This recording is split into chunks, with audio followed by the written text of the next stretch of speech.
Hello, everybody. Happy holidays. World Combat Sports dropping through on a Christmas evening to talk this boxing. I know some of you already, got your belly full and everything, and you're feeling good. Put some of that liquid right in your body. You just sitting back chilling, waiting for that food to digest. Got some good topics today. Especially, we got a big fight card that's coming up down here in the ATL that I want to talk about. I want to talk about some of the big fights that's popping off in 2020. This fight right here that's going down this weekend is the biggest fight to close out the new year. It's the biggest fight that we had down here in boxing in the ATL, featuring Gervonta Tank Davis against Yuriorkis Gamboa. I mean, you're talking about a two-time champion, and then in Tank Davis, and then you have an Olympian and a unified champion and Yuriorkis Gamboa. It's going to be a heater. It's going to be a thriller. I see every bit of it playing out in the State Farm Arena for sure.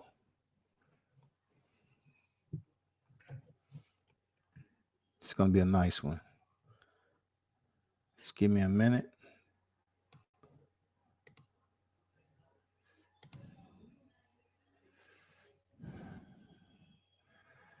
Just doing some final touches.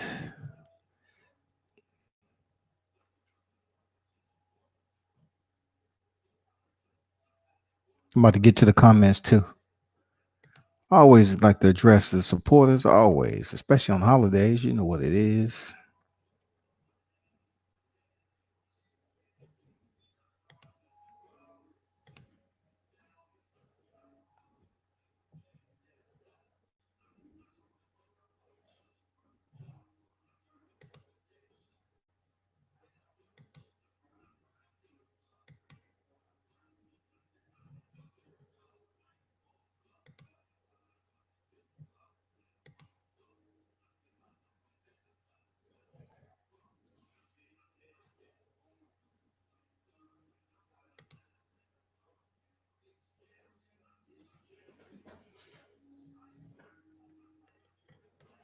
What everybody up to this evening? How was everybody Christmas?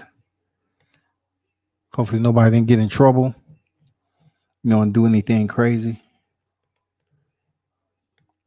Because you ain't trying to go into 2020 with bills to pay, legal bills at that. But hopefully everything went well, man. People was able to chill with family and all that.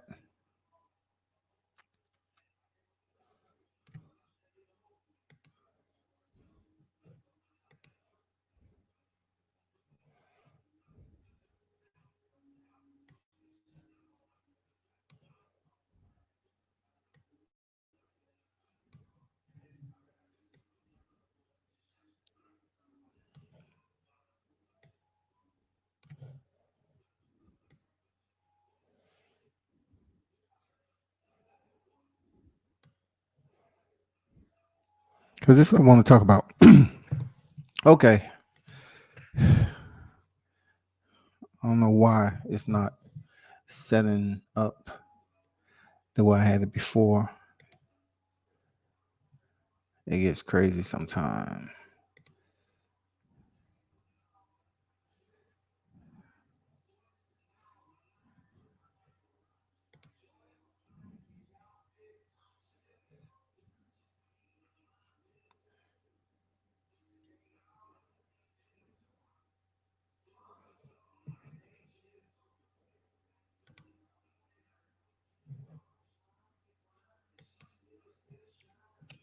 So what's going on, everybody? Let me check this chat right quick.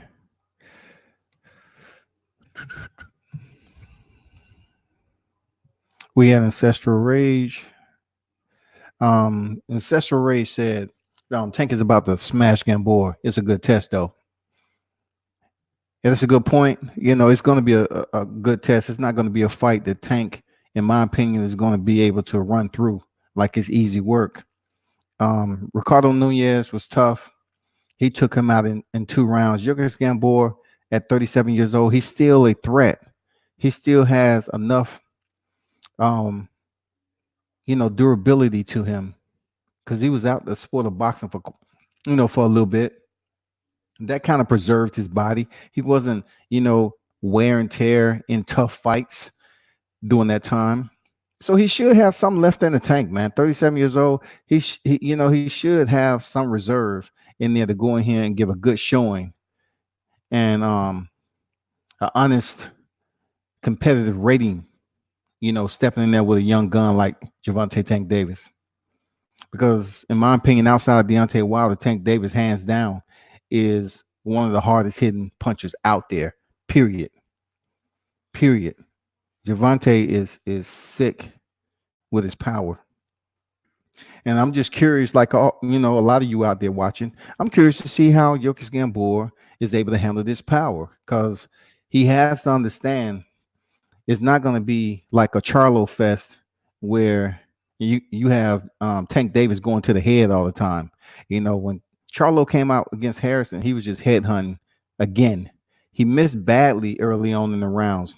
Tank Davis, one thing I can say about him, he's surgical. You know what I'm saying? He's very surgical. He hits the target, and when he does connect, it's a problem. If his opponent don't go down from the shots he landed initially flush, they feel him. And I do believe, like a lot of strategies, Tank is going to go to the body.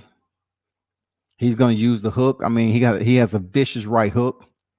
It's going to be detrimental for Gamboa if he want to earn some respect this part of his career, to try to go as many rounds as he possibly can with Tank.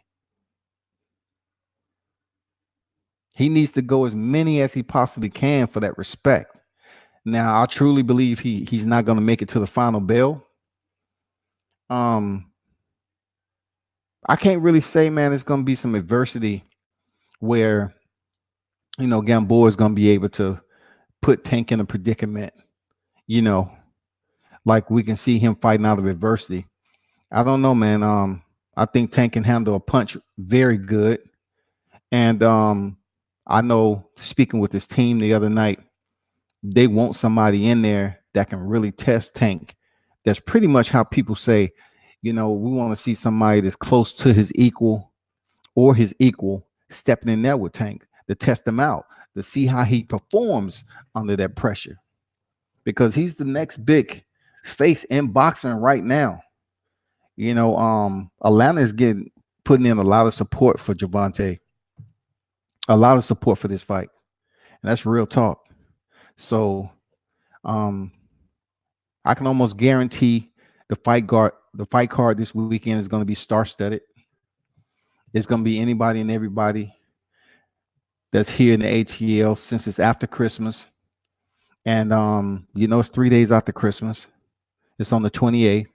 And it's going to be a lot of people that's up there. You know what I'm saying? A lot of people going to come and show out. And it's going to be an exciting fight.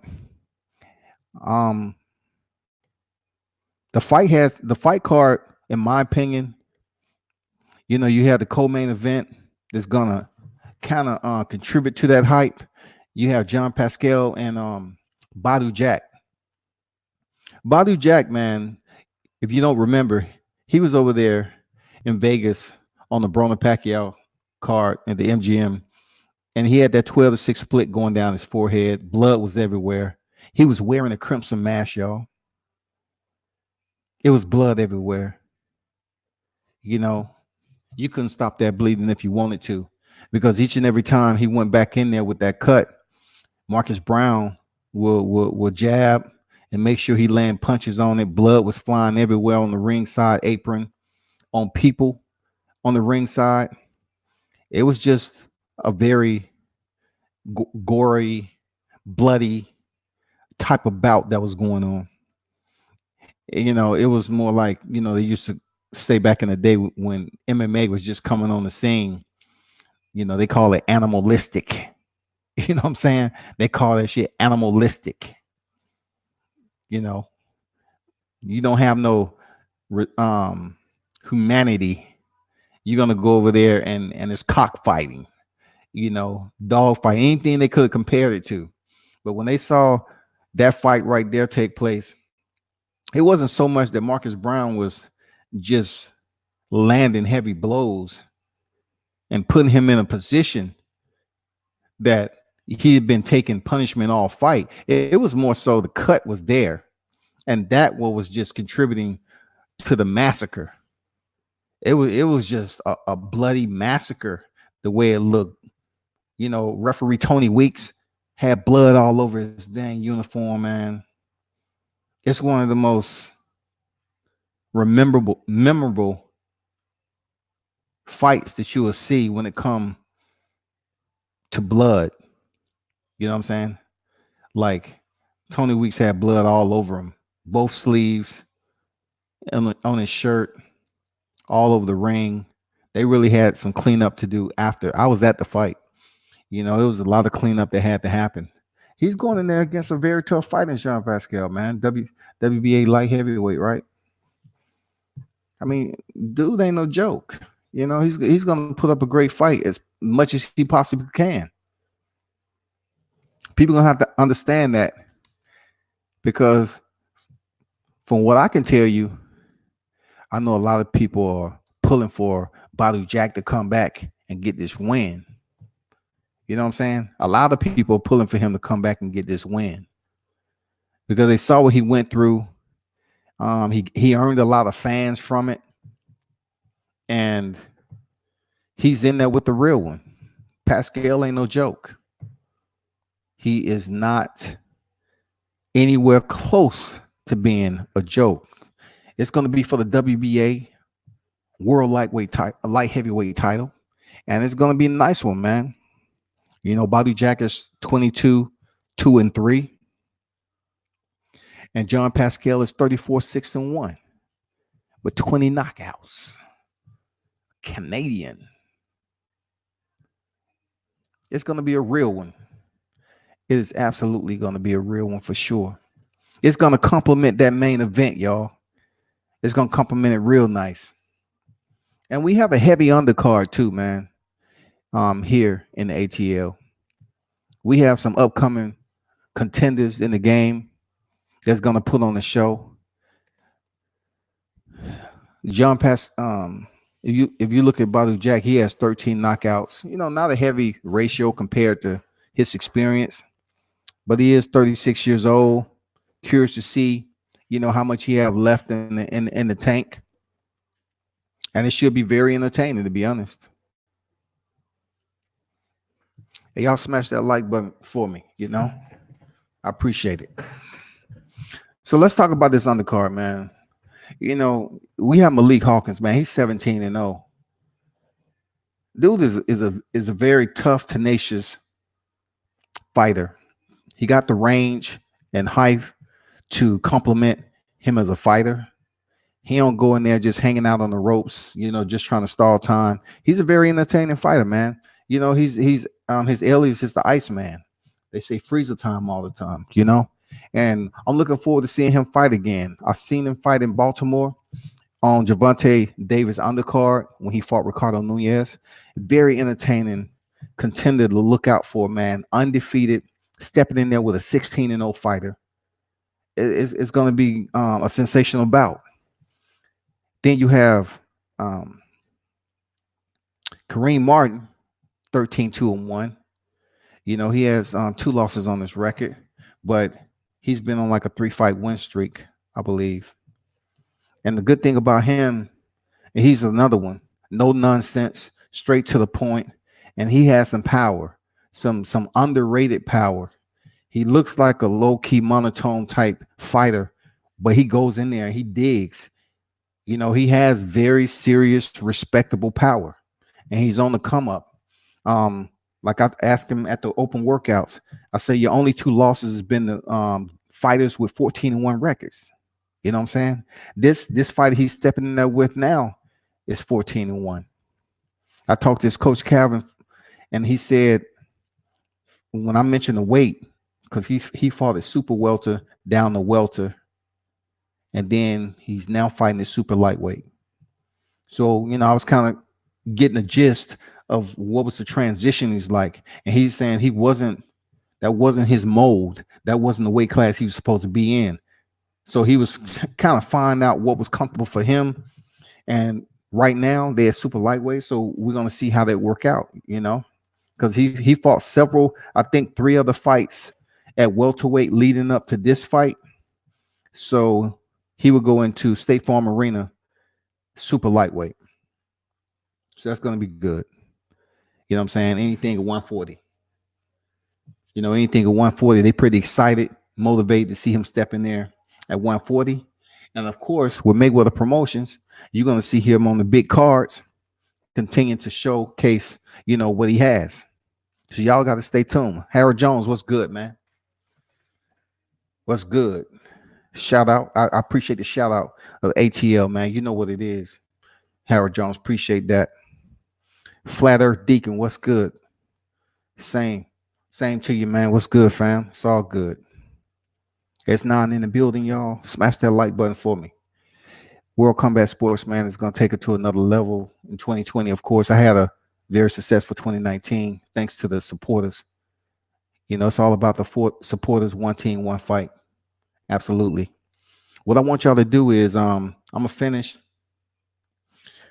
I'm going to get to the next fighter that's on the undercard, and that's Malik Warren, 2-0 fighter. Still kind of building his resume, building his dang credentials in the sport. But he's up there in Baltimore too, man. And a lot of people, I know some people that feel some type of way in the boxing community, period. Because if you're gonna bring a fight to the ATL to bring exposure, it would be good if you put some fighters in the ATL on the card, much more than we have on this particular card this weekend. But what I can commend Tank Davis for doing is bringing the stable with him, because you know how it is, man. When you grew up in a certain place, Tank growing up in Baltimore, and we already know the backstory to that, right? And they always say, man, you grew up and changed. You didn't want to bring nobody with you. You didn't want to help anybody out. And they could have even made it worse, where you transitioned in between ATL and Baltimore. Well, that's not the case, man, because they was on his card, his undercard in Baltimore, and they with him down here. And also they have a female fighter that's Coach Kenny Ellis' daughter, Mia Ellis. She's making her debut down here. I mean, you brought the whole gym. You shut the gym down and brought them to the ATL to fight on Mayweather's promotion. That's special, man. How many fighters that are champions? You're talking about 2-time champion already. They say, somehow, some way, we're gonna get you on this card. We're not talking about fighters who are 15-0, 10-0, anything like that. Like I said before, you have Hawkins, who is 17-0. You have Martin, who's 13-2-1. You have Malik Warren, who's 2-0, and then you have Mia Ellis, who's making her debut on Mayweather Promotions. You know what I'm saying? That's some good shit right there, y'all. You can't sit up here. A lot of people, not looking at the fact, if you looked at the video, and I asked Tank about, his daughter coming up in the game with him. Now that he's young in the game, he's a young father. How special is it for him to have his daughter in the game?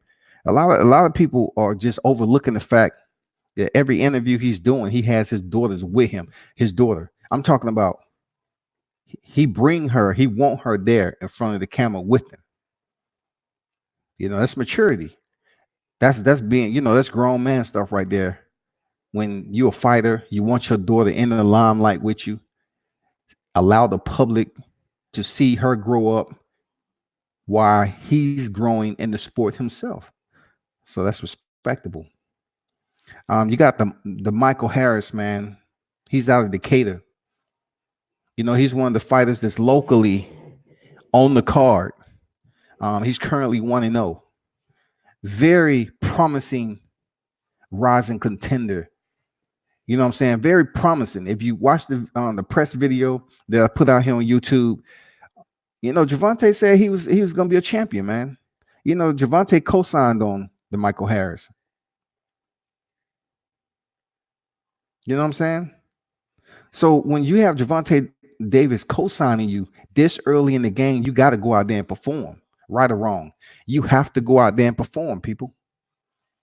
And from the way he's inspiring, the way he trains with his Coach Mustafa, out of Atlanta Sports Complex, he has very solid potential from what we see already. He has very solid potential. And that's the only reason that Gervonta is co-signing, because, he believes that this particular fighter has solid potential to go a long ways. And of course, the more fights he get, the better competition. You know how boxing goes, man. They have to build these fighters up. So you have to get in there with somebody who may give you a little fight here and there, but you have to go in there and close them down. That's what you're supposed to do. Early in your career, these fighters, they have KOs on their record. It's good to be 5-0. Good to be 7-0. If you're lucky, you go ahead and get 10-0. That looks good on you, because then you might get that phone call to get on the card and put yourself in front of more faces, have people talking, them sidebars, wondering who you are, if you go in there and put on a superb performance. And that's what's going on with this card here in Atlanta. Very solid fighters on there. Like I said before, we do have some local fighters, that could have potentially been on that card, but that's not my scope of authority. You know what I'm saying? That's not something I choose to dive into, because that's Mayweather and everybody else that's handling that. But as far as the energy and everything else that's going on in the holiday, man, they talking. Like I said, it's feeling like the old school Freaknik down here in the ATL. It's feeling like the old school Freaknik for those that ever dropped by and knew what the Freaknik was about back in the day when it used to be down here.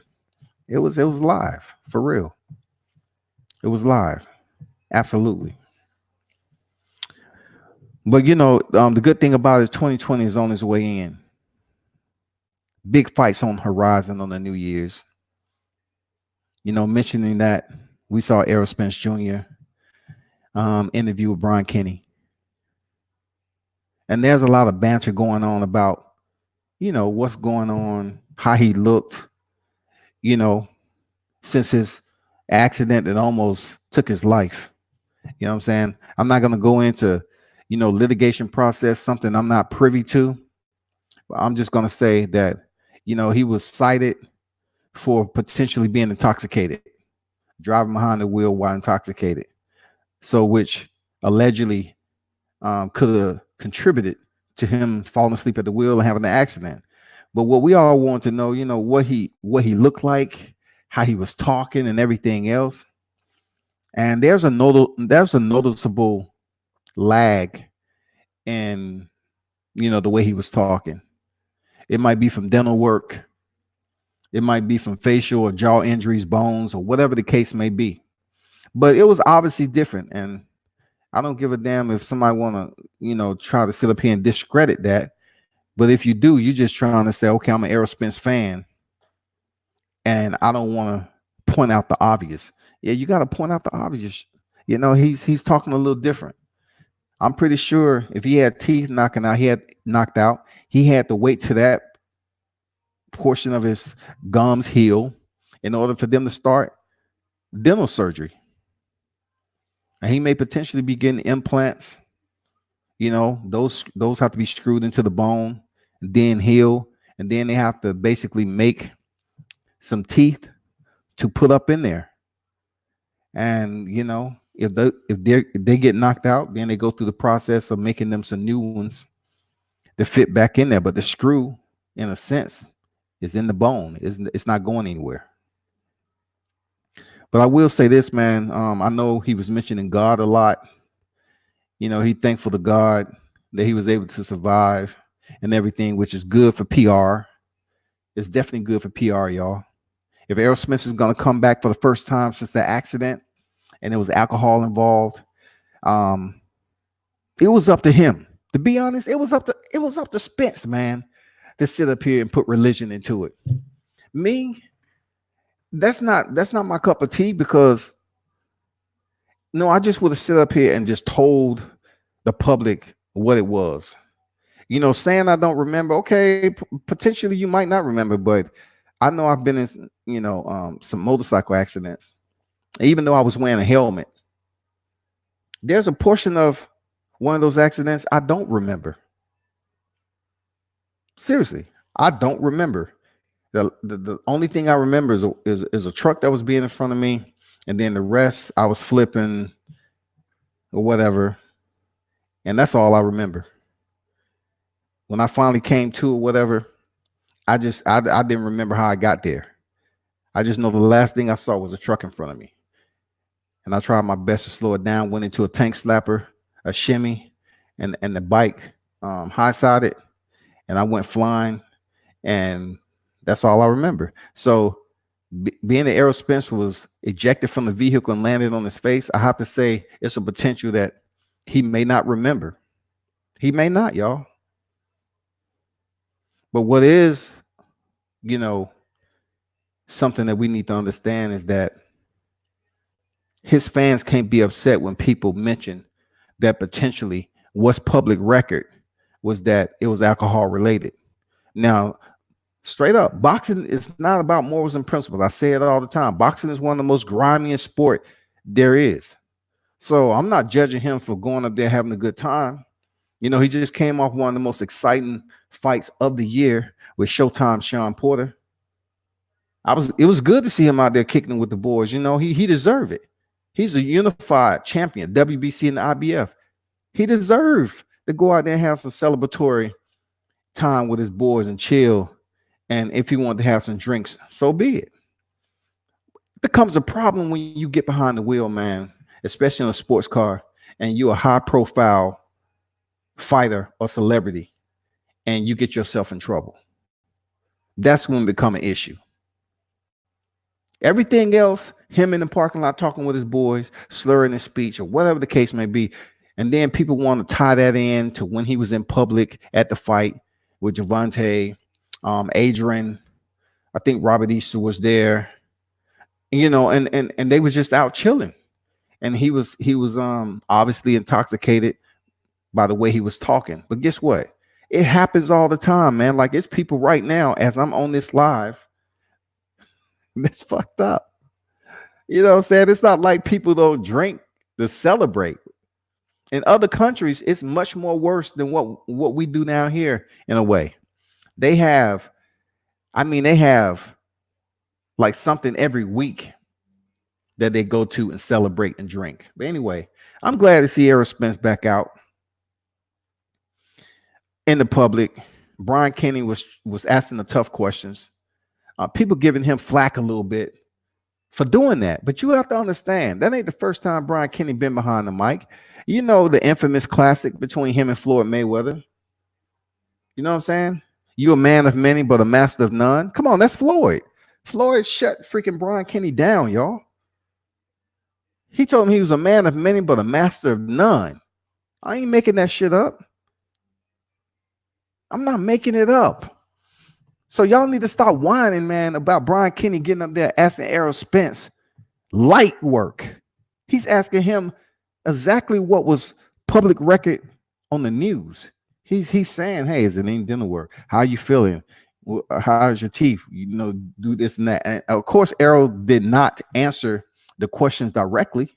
But then in the end, Kenny reloaded, fired off another one. So, everything physically and your teeth and blah, blah, blah. And then, Errol Spence said, I just like to thank God I'm able to, kiss my kids and be with my family. That's what you say.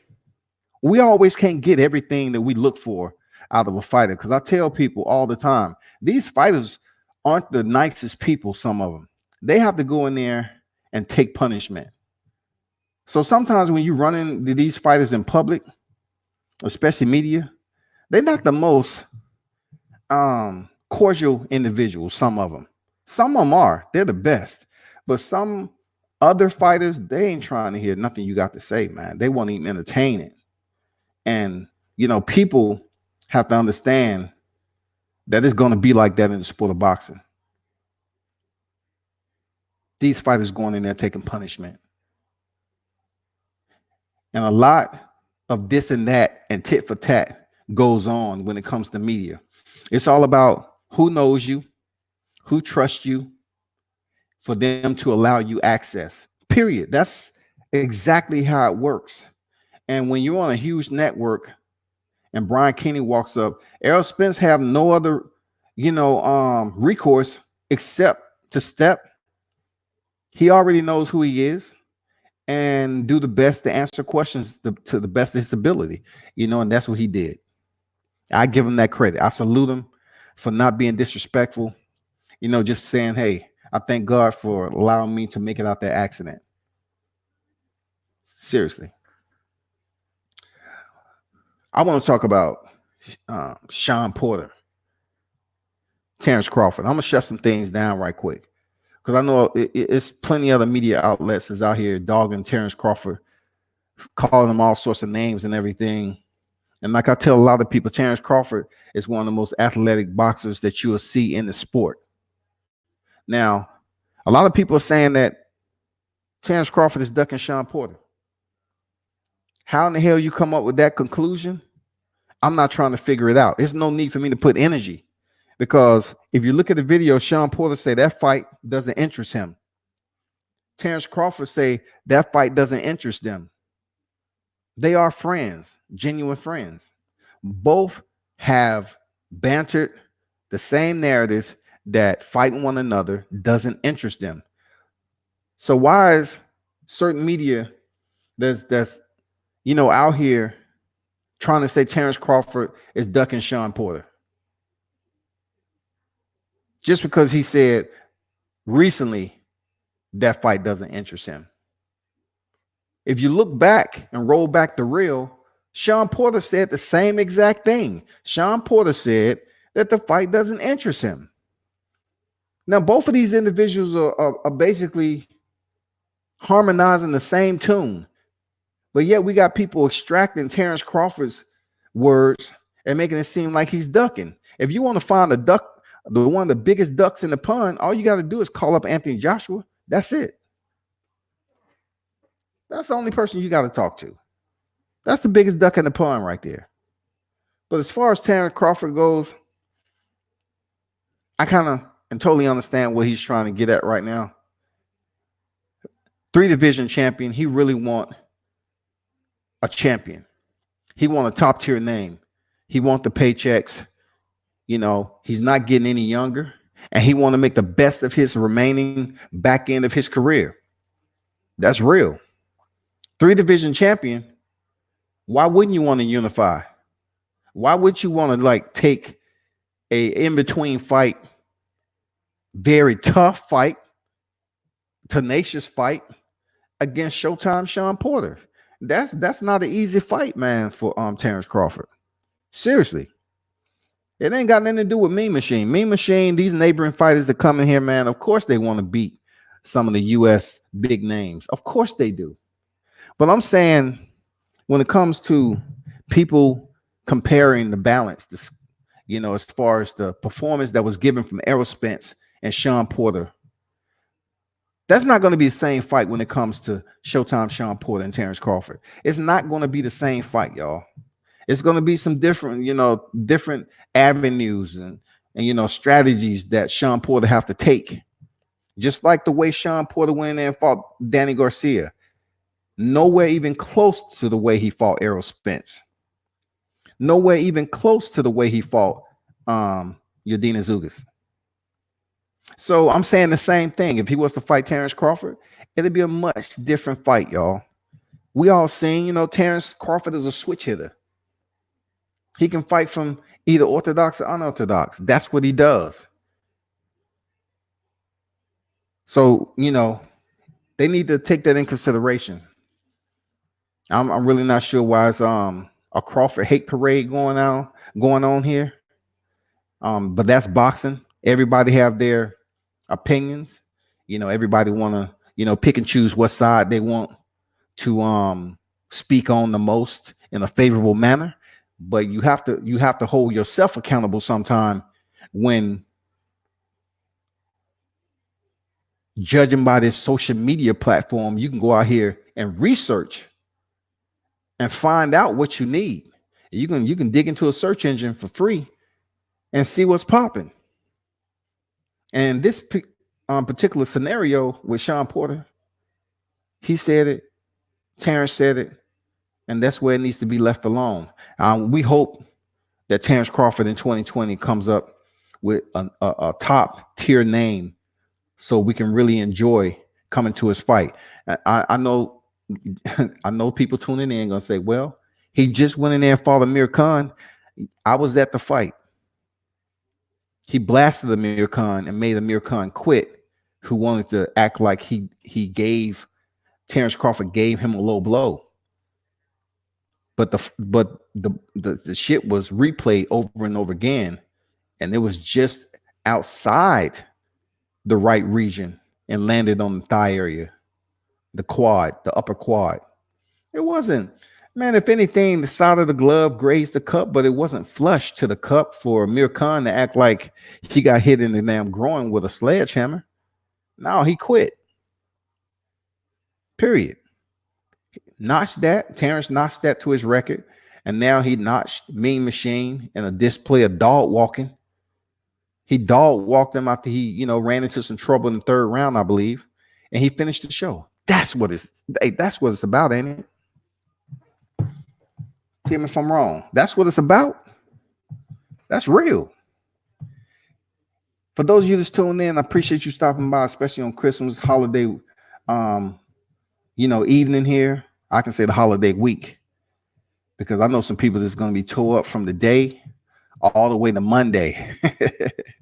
You know what I'm saying? They're gonna take it all the way into the New Year's, y'all. Hey, drop some comments in there if you feel the need to. I always like responding to the fight fans that's out there, man, on these comments. We have Deontay Wilder, who's 42-0 and 41 knockouts.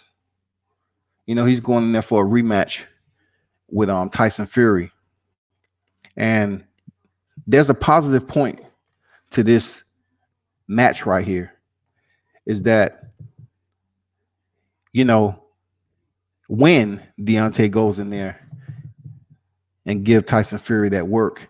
And I know a lot of people say, well, you always, I'm not biased in mentioning Deontay Wilder when it comes to him fighting other opponents. I'm not that guy. I'm not that, whatever cliche name you want to give whoever, you can give that to them, but not me.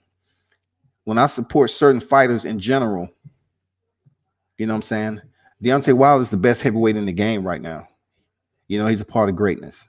And him going in there against Tyson Fury, the first time, a lot of people were saying that, hey, Deontay Wilder doesn't have any technical fundamentals, and Tyson Fury, he's just the best guy for the job. You saw how he made Klitschko, being the most boringest fight ever. So therefore, he should be able to go in there and have a walk in the park with Deontay. So I'm saying to myself, right, logically, okay, just dealing with the metrics, the verbal metrics and what you're giving Deontay, you're saying that the only thing he has back then in 2018, you were saying he's a windmill, and then he's a power puncher. Now it's like, well, he only has to land one punch. He just got one punch. But when he floored and reclined Tyson Fury in the 12th round, what was it? It was a right left. It was a right left. So you're basically saying he has power in both hands. And if Tyson Fury was fundamentally, advanced, he should have went in there and had a walk in the park. But the man was knocked down twice. So they heading back into the square again. This will be the third opponent that Deontay Wilder has invited back to the square to prove that he's better than them. He gave Bermane Stavern the invitation, and we all saw what happened there, right? We all saw the massacre. Who else he had a problem with? King Kong Ortiz, 7th round. 41 seconds, King Kong tried to close the show. but he had already been knocked down now. But he buzzed Deontay Wilder, and everybody was up on their feet. Oh, King Kong. Oh, see, that's what we was talking about. I remember being on a fight thread when that fight was going on. And it was so many people saying, see, that's what we're talking about. Ortiz about to stop him. And Deontay never went down. And we know what happened after that. He ended up closing the fight. That was the second opponent of a top tier name that had some, decent resume for him to call back to the square for a second time. Now it's Tyson Fury. Check this out, fight fans. It's one thing you have to understand. If you're going to criticize and be a person of scrutiny every time it comes to the champ, you need to really talk about how he's 42-0. He's going back in there with the fighter in Tyson Fury, who I hear a lot of you all out there very quiet as kept, because Tyson Fury did not accept the immediate rematch. He chose to take a little time off and get blitzed by Otto Wallin. Tyson Fury come off a hiatus, right? Never defended a single belt from being a unified champion, but yet he comes back with a PR headline that he was dealing with mental illness. Now, this is the person who popped for Pez and drugs. He comes back a storyline, and somehow, some way, these U.S. fans, some of them, just soak it up like dirty sink water. You just soak it up. You're giving this man a pass to come back and say it's all about mental illness. So he goes in there and fights Sefer Seferi, undersized. He fight Francisco Pianeta. Who the hell was that guy? Like Conor McGregor said, who the fuck was that guy? You know what I'm saying? How? He fights Tom Schwartz after Deontay Wilder. It wasn't even a serious fight. So what I named out so far? 3, right? I'm talking about 3 outside of Deontay Wilder, who was 40-0 at the time. And then he goes in there against Otto Wallin and suffers a big cut on his brow. You know what I'm saying? So Otto Wallin is supposed to be a pretty decent match for Tyson Fury. It fits his profile of fighters that he loved to pick. Damn near all of them look almost alike. Not the most equal in height and stature. You know what I'm saying? And not as dangerous. But Deontay Wilder matches up well with Tyson Fury, with boxing and also power. So, you need to understand it. Tyson Fury did not take the immediate rematch. So now he's back in the square with Deontay Wilder over in the U.S. And I respect that. I respect that, Tyson Fury is coming back over here, and he's made the choice to come over here to the U.S. I respect that all the way with Tyson Fury. But absolutely no hesitation, without any compunction, that Deontay Wilder go back in there and handle business. He would be a much more healthier fighter this time around. He would come in there with more stones to the scales. You know what I'm saying? And it's going to be a very exciting fight. It's going to be one of the biggest fights of 2020, hands down, period. I don't care what anybody says. It's going to be one of the biggest fights. I know we have one in April, potentially, of Vasily Lomachenko and Teofimo Lopez. But Deontay Wilder and Tyson Fury may potentially be the biggest fight of the year. And like I always do, I always peel back, roll back a little bit, because I know what the rumblings are going to be. Well, his last fight didn't do too well. His last fight with Luis Ortiz. You have to understand the fan base. What type of fan base do Luis Ortiz have to combine with Deontay Wilder? Because in order for you to basically put up those solid numbers, it's according to what ethnicity you are, what type of fan base, your credentials, your resume, what's your popularity rating in the sport of boxing, because over here in the US, we are spoiled. You know what I'm saying? We are spoiled. So, the first thing people want to come out with, they want to compare numbers like Tony Harrison and Jamal Charlo. Well, guess what? A lot of fight fans really didn't know who was going to win that fight. But it was competitive enough because Tony Harrison took his belt for people to tune in. Why? Because they sold the fight. It was grand. Tony Harrison, Jamel Charlo, classic press conference, both of them. Press conference 1 and 2. Classics. Tony Harrison got the better of Charlo in the press conference, and Charlo got the best of him in the ring and getting his title back. Period. It ain't nothing you can say about it to change anybody's mind that's a mainstream boxing fan, a purist. Tony Harrison got the best in the press conference, and Jamel Charlo got the best in the ring. He stayed focused. He stayed the course with his power shots. He was taking damage. Tony Harrison was the better boxer out of the two. No debate. But a lapse, I don't know if it was fatigue. I don't know if it was a loss of focus. He believed he was up on the scorecard, so he can start showboating around to the crowd. It's a lot of hypotheticals that can be freaking inserted in that fight. But when it comes down to it, Jamel Charlo got his belt back. And when he went home with his family, he was feeling a lot better than he did the year that Tony Harrison kept him waiting. He felt a whole lot better. That man said the reason why he shed a tear is because of passion. But also it was because he lost his title. It sucked.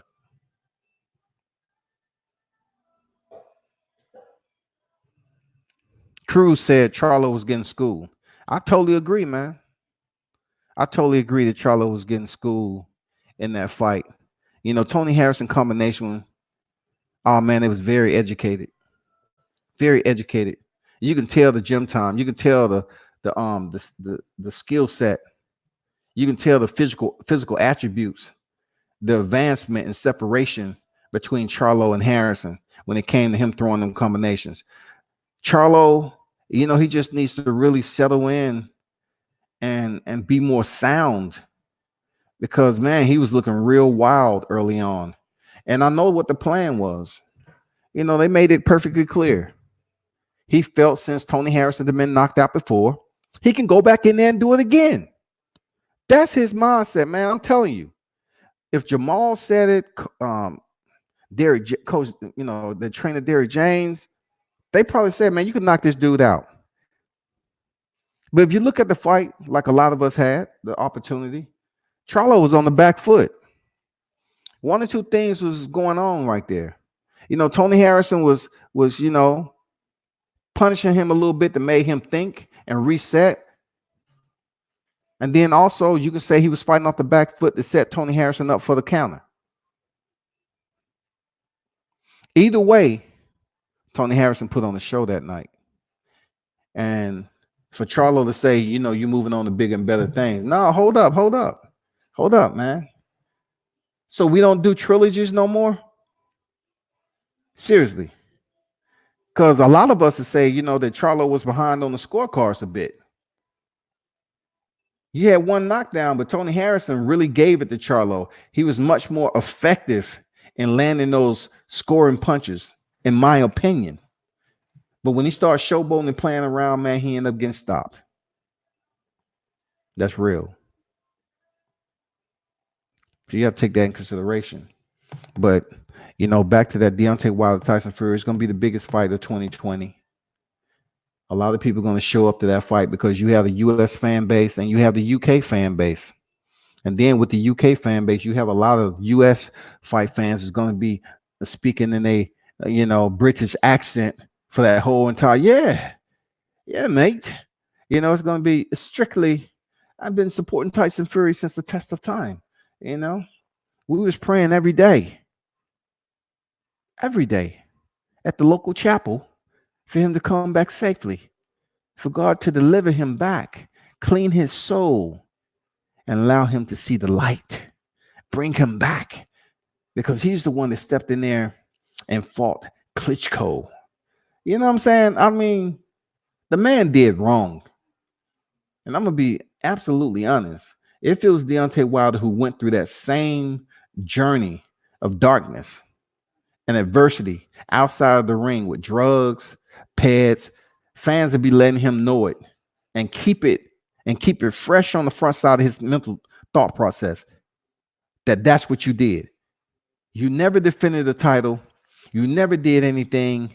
You got outside the sport and you went deep in seclusion because you was drug dependent, and you say you was in the darkest place of your life. If that was Deontay Wilder that actually experienced that same outcome outside of the ring, they would vilify him for it. But what I like about Deontay, he's showing you all in the ring what he's made of, what he was born with, his innate ability that you can't change. And he's also showing that he has a chin. Deontay Wilder has an underrated ring IQ. You all need to just accept that fact. You can say he has power 20 times over, but you have to respect that if you're going to have the power, you have to know when to delegate that. Execution, everything about that, you have to understand that the man has an advanced ring IQ, man, to be able to deliver the lethal blow. And that shit is real. Deontay's power is absolutely amazing. I seen him shut down Dominique Brazil, and I always like to kind of give an insinuation of what the fans may say. Dominique Brazil, he was already stopped by Joshua. All the casual fans on social media. He was already stopped. That's Joshua's leftovers. But Joshua did in 7th rounds, homie. Come on, man. Joshua did that shit in 7. Deontay did that shit in 2 minutes and 16, 17 seconds. That's real. Absolutely. It's two different fights with absolutely two separation of the results that happen. And you have to bring them into comparison because they're worthy of that. These are two individuals that should have been in the ring already. But unfortunately, we may never see them until 2021. But that's what I respect about Tyson Fury. He's a wild man, the Gypsy King, all this other stuff that's about him. I'm not here to, once again, put my fingertip on his forehead and say, you did this, that, and the other. But as a media voice, right, I have to say that, Tyson Fury did fuck up. He did place himself in a situation as a high-profile fighter. After beating Klitschko, it just all crumbled from there. It evaporated for him. And not only did it evaporate, people, it's the fact that drugs was involved, Paz was involved. Him and his cousin Hughie. You know what I'm saying? I mean, it was a lot that went on to that demise. A lot, people, that went on to their demise. And people just want to look back and say, Tyson Fury, he came back and he want to talk about mental illness. But you're not talking about the fact of his competition. From Sefa Safari, Francisco Pianetta, Tom Swartz, Otto Whalen. You're not talking about the competition of soft touches that he had. Because last time I seen it, he was getting off the canvas, from an extended long count from Jack Reese. And you can debate it in your own time in the mirror, but that was a long count. Jack Reese gave Tyson Fury that massage parlor care. He was up close and personal. He was like, 7, shimmy, shimmy, shimmy, shimmy. 8, shimmy, shimmy, shimmy, shimmy. 9. I mean, that count was extraordinary, wasn't it? I mean, Jack Reese was got near 3 to 5 inches from Tyson Fury's face. 10. Come on, Fury. Get out, Fury. Come on. I'm about to hit. I'm about to hit 12. Get up. Get up, I tell you. 13. By that time, Tyson Fury was on his feet. He even put his hands on Jack Reese, which you're not even supposed to have any contact with the ref. Come on, man. Come on. It's a lot of things that went backwards in him getting off the canvas and putting his hands on Jack Reese and Jack telling him to walk away and come back. Man, that fight should have been over. The man's head bounced off the canvas, all that. The fight should have been over. But for all you individuals, because, every now and then I call somebody a hater because they are absolutely one. But for all the Deontay Wilder naysayers, I would use that terminology. When he continues to disperse of his opponents, and like many media, they would say he's absolutely garbage at what he does, right? There's plenty of media that's not on the side of Deontay Wilder. But when he goes in here for his 11th defense in 2021, he's going for his 43rd victory. He's undefeated. A fighter with limited amateur pedigree who headed into the Olympics and still walked out of there with a bronze medal. And you're trying to tell me that there's not innately gift that he was given? You're trying to tell me he's not innately blessed to be able to come in here and earn in that division?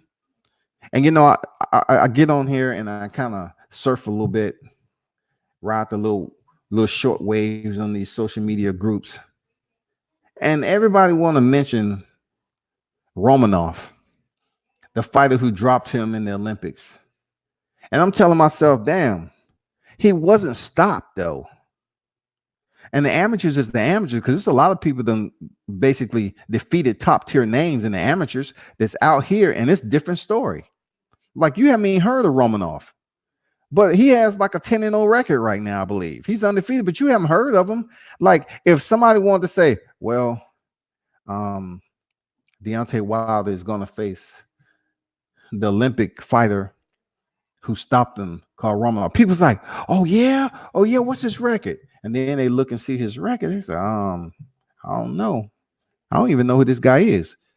But when it comes to basically saying somebody who's sent Deontay Wilder through adversity, they always want to say, well, he was dropped in the AMs. He was dropped in the AMs. That's true. It's public record. But what he's doing right now for his career is greatness. No matter how you slice it, people's greatness.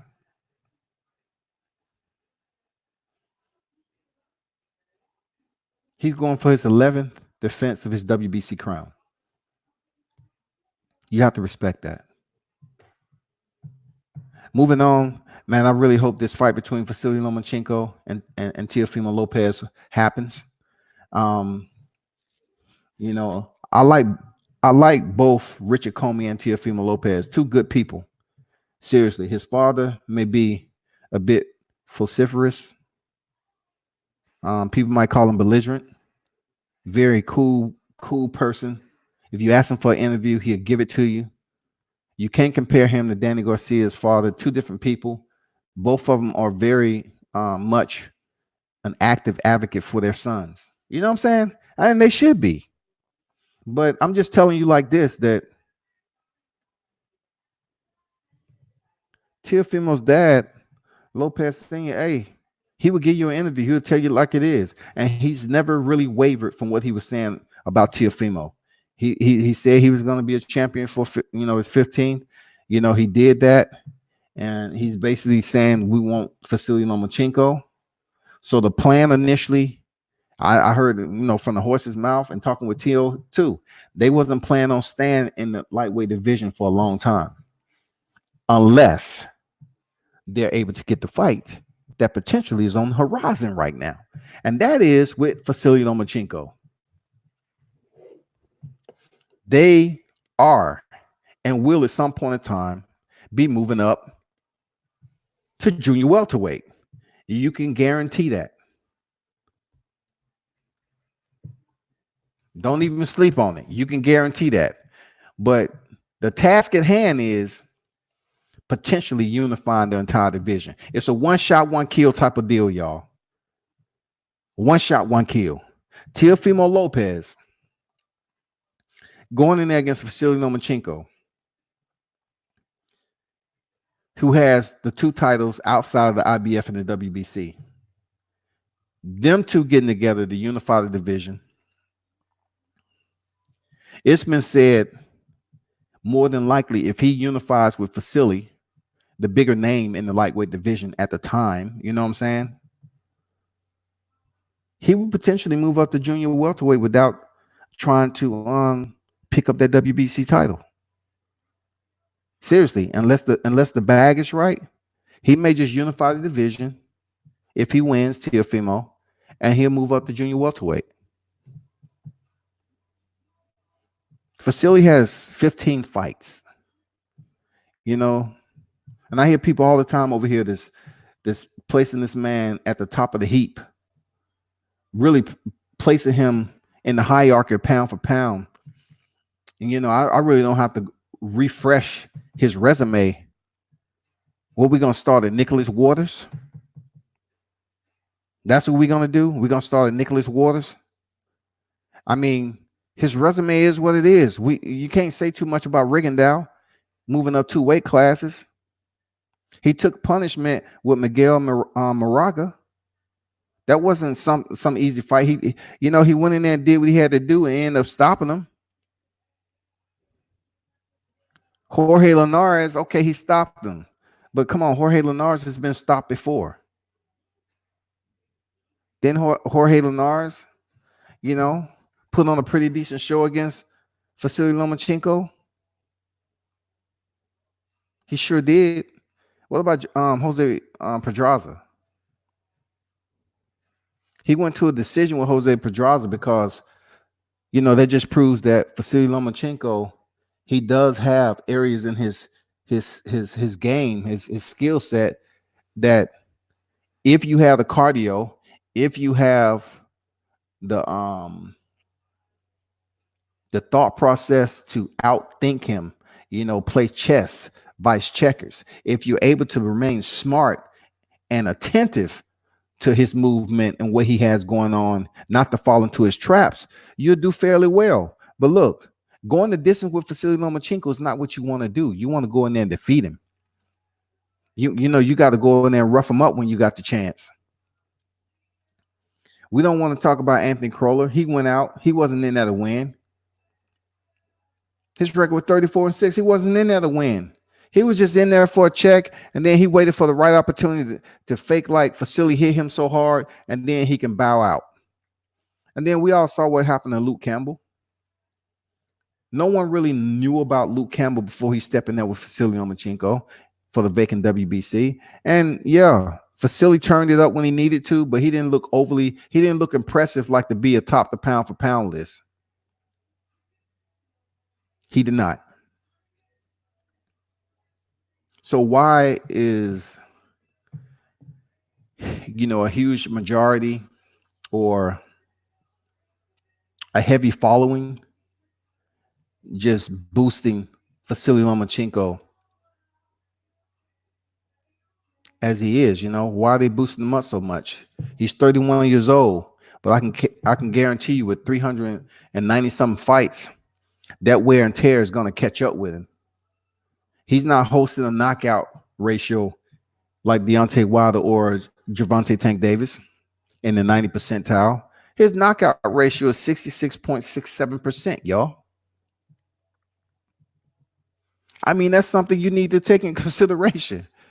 Yeah, he's a southpaw. He's very athletic, and he can fight inside or outside the ring. He has multiple disciplines to his combat sport striking cachet. He does some martial arts. I think he did some judo. I'm not sure what collective skill sets outside of boxing, but it's been shown on videos that he can fight other disciplines outside of boxing. But still, when it comes to him sustaining his position at the top pound for pound list after vacating the WBC belt and picking up the franchise belt, he should not be at the top pound for pound list anymore. There should be names up there like Terrence Crawford and Canelo Alvarez. Period. There should be names like that at the top of the list. But they want to put Naoya Inoue up there, monster, who's supposed to be this lethal puncher, but he just went the distance with Nonito Donaire. There's always a measurement that you can, if you're smart enough, that you can figure out certain fighters if you got the skill set. And, you know, you can have all the power in the world, but if you don't have a plan B and C, when you have a fighter that's experienced as Nonito Donaire, yeah, you're going to go the distance. And as we saw, you know, Norway, he took some damage. Real talk.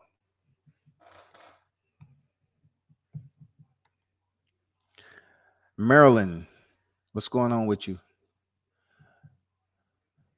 So we have Maryland in here who may potentially be a Lomachenko fan. And that's good. It's good. I'm not against Lomachenko. As media, I'm critiquing, you know, what is unfavorable in my eyes. I'm not saying anything that I'm right. It's just an OP. She says Lomachenko has everything in boxing, so no man can beat him. But he has a 1 on his record, so I'm not sure if you just come in here to troll because the holidays, you might be a little bit intoxicated, a little off the sober status. If Luke Campbell fights Teofimo Lopez, Luke has more of a chance of winning Lopez. Look what Loma did to Campbell. Listen, I can tell you like this, that Luke Campbell is not going the distance with Teofimo Lopez. We can trade cash apps on that. We live in that type of era. We can trade cash apps on that. Teofimo fight Luke Campbell if he chooses to, because I truly think that him facing Javier Fortuna is going to be a tough fight for Luke Campbell. He's going there, according to what mindset Javier Fortuna is in, that's going to be a tough fight for him. But Teofimo will stop Luke Campbell. Guarantee it. Vegas, Gamboa got a surprise for Tank. All right. That's good. You know, we getting some input. That's what I like. I like different fans to come in here. You don't have to agree with me. Don't think you're going to jump on here with World Combat Sports and you have to agree with me. You don't. So Vegas said Gamboa got a surprise for Tank. We'll see this weekend. And be sure to get back on here, Vegas. You have an open invitation. Make sure you return to the channel so we can talk about the aftermath. Maryland says Tank and Gamboa 50-50 fight. All right. Tank and Gamboa 50-50 fight. I don't believe so. There's no way I will commit to co-signing on that. I truly believe Tank is going to get Gamboa up out of there probably like the 6th or 7th round. You know what I'm saying? That's just my opinion, but I hear you. Maryland say Tank going to pull it off, but Tank is going to pull off. And, you know, I agree. I think he's going to stop Gamboa a little bit late. What about Terrence Bud Crawford? What exactly, Maryland, are you referring to? What about Terrence Bud? What about him? Be more specific, please. Vegas say Rigo destroyed Nonito. I'll never forget the 8K from that fight. Dang, okay. That's a nice bag. You talking about you got 8K? That's a very nice bag, man. Destroyed. Yep. And that's what I'm talking about. You know, in Norway went the distance with Donaire, and people's up here trying to catapult him to the top of the pound for pound list. And I'm like, I understand he's knocked out fighters that's been stopped before, but he needs to be in there with some consistent competition so we can give him that P4P. Because right now, I think he's sitting in front of Errol Spence, to be honest. Maryland said, come on, Loma did not lose to Orlando. He did. The box rec said. The box rec said. What I don't do is sit up here and do forensics, BoxRec forensics, and see if the win should or should not have been on there. If it's on BoxRec, it's a reason that it's there. Okay, unless that judge Bird, Helena Bird, or whatever her name is, was there and given the card, then I might take some consideration to say, well, you know what, you're right. Bird was judging, Lomachenko was up. I mean, you know, then I'll play a factor in that. Vegas said, hell no, Loma did not lose that fight, son. BoxRec said he did, Vegas and Maryland. Absolutely. Vegas, Maryland, hopefully this doesn't ruin your holiday. But Salido came in there with all the tools to the dirty box. And he did what he had to do with the headbutts. And he went in there and roughed up the hype. And he did what he had to do to get the victory. I saw the fight several times. I know that some of you are going to say he did not lose, but BoxRec say he did. So we have to go off BoxRec, not a post-fight forensics and then come to the forefront with new evidence. It's not going to change that one on Loma's record. He tried to come in here from a double stint in the Olympics as a grown man fighting boys. He tried to come in here and win the title in 2 freaking fights. Before anybody else, he ended up tying a tie fighter at 3. So, hey, it is what it is with Lomachenko. Hey, Vegas, if you subscribe, I appreciate it, bro. Much appreciated, man. Trying to get these subscribers to over 4,000 before the New Year's. So pass the word, man. Subscribe to the channel. I'm also in the process of posting the videos from the open workout.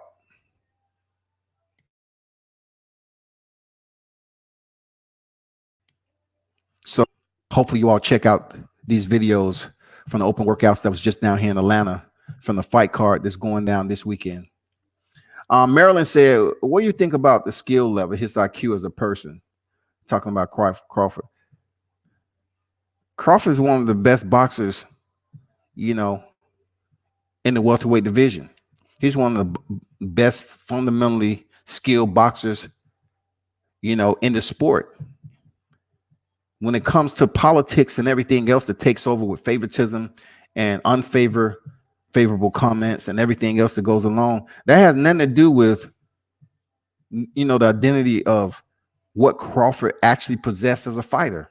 The fighter can fight in 2 different stances comfortably. He can do it easily. He's not trying to do something that's awkward to him. And, you know, that's what I have to salute and respect Crawford. I've seen him play other sports outside of boxing, and he's the most athletic welterweight in that division.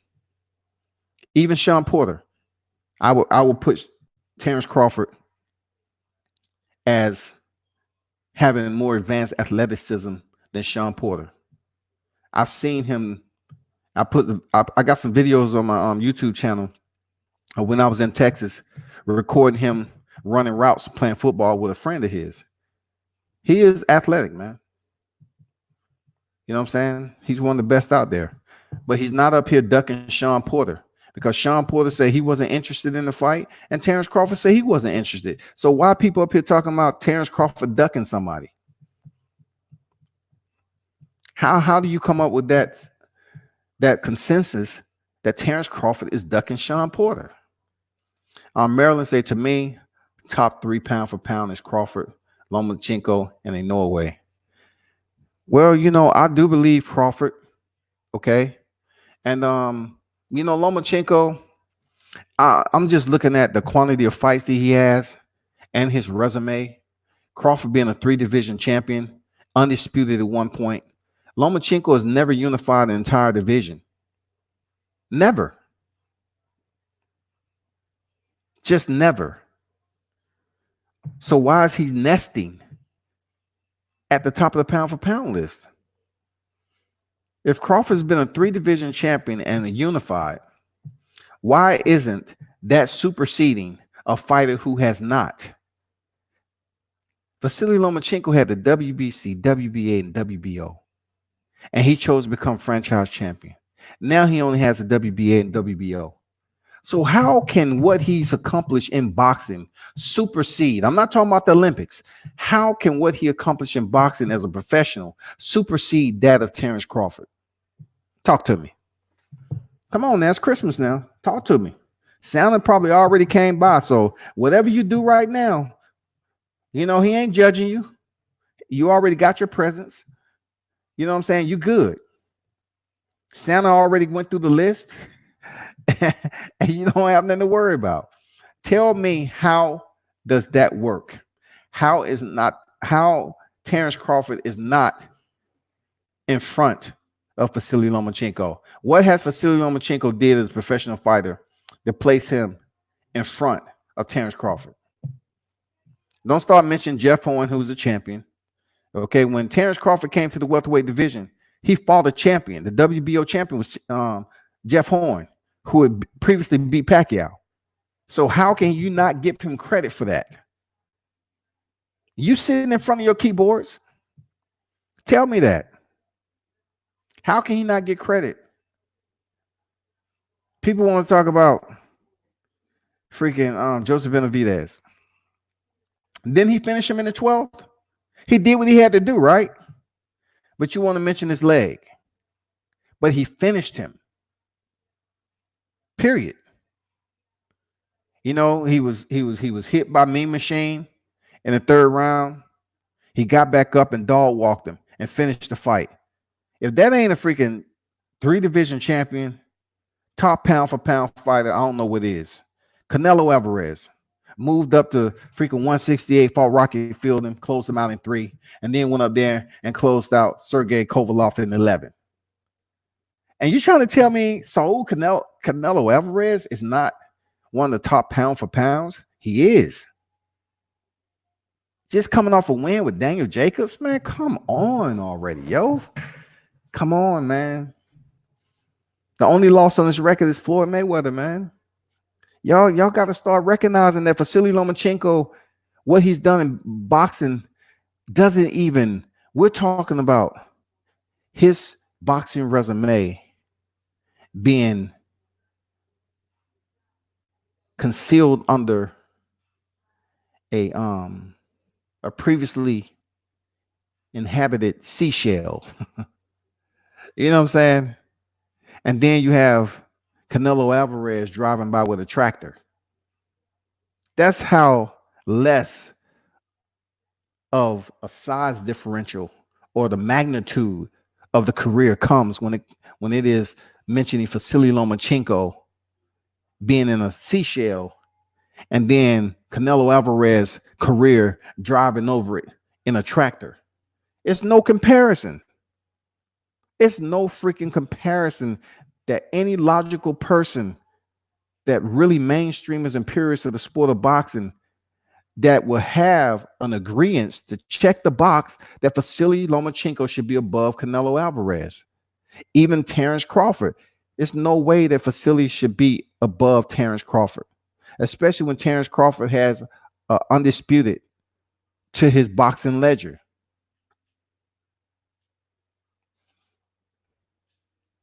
Maryland said Terrence Crawford is the best 147 there is right now. Pacquiao won that fight, though. Not by box rep, Maryland. And, Pacquiao got tired. I can give my own reasons as to why Pacquiao didn't look as dominant in that fight.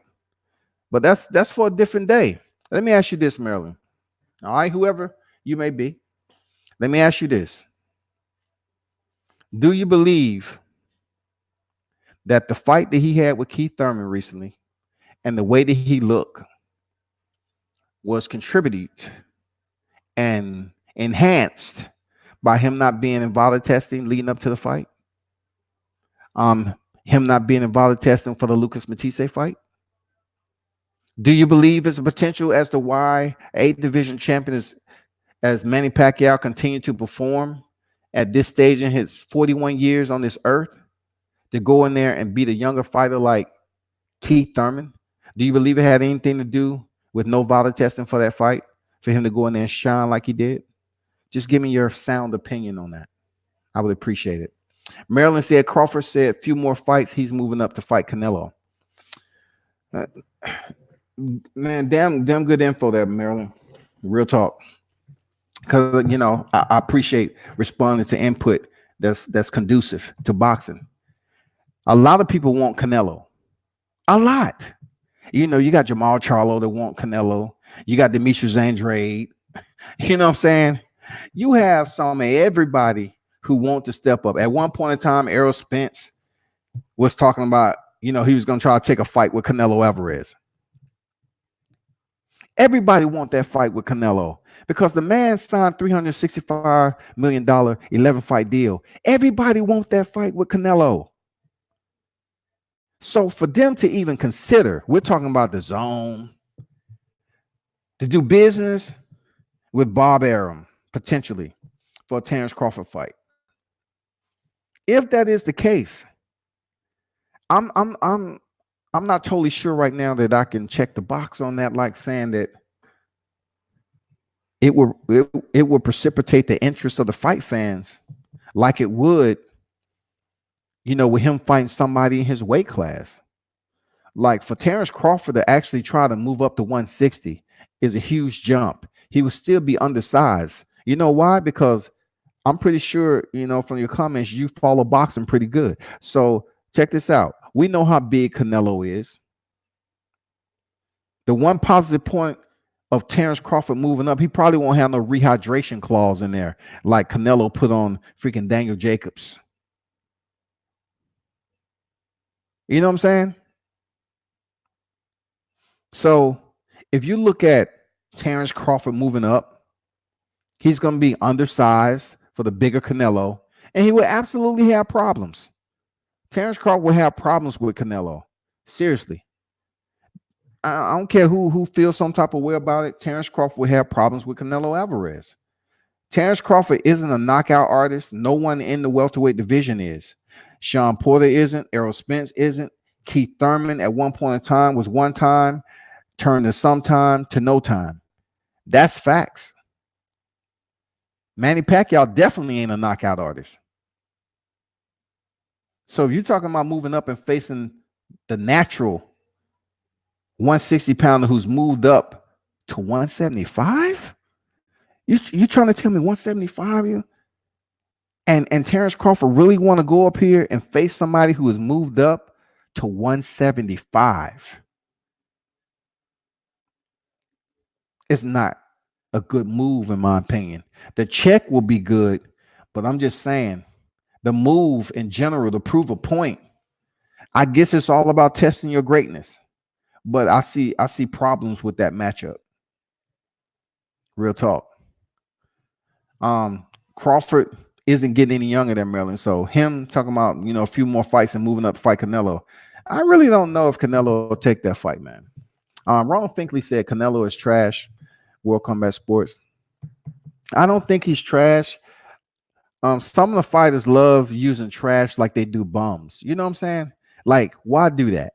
Canelo isn't trash. Come on, Ronald.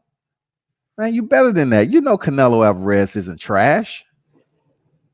There's no way you can convince nobody on here that Canelo Alvarez is a trash boxer. Now, the only way I hear somebody saying that is, the Mexicans, the Mexicans that came out of Tijuana or certain parts of Mexico, because I've heard those type of arguments before. They really don't want to accredit Canelo Alvarez as being a real Mexican and all this other stuff. But when it comes to his boxing, the only loss on his record is Floyd Mayweather. And you have to respect him for that. The man record is 53-1, 36 knockouts. 36 knockouts to his register.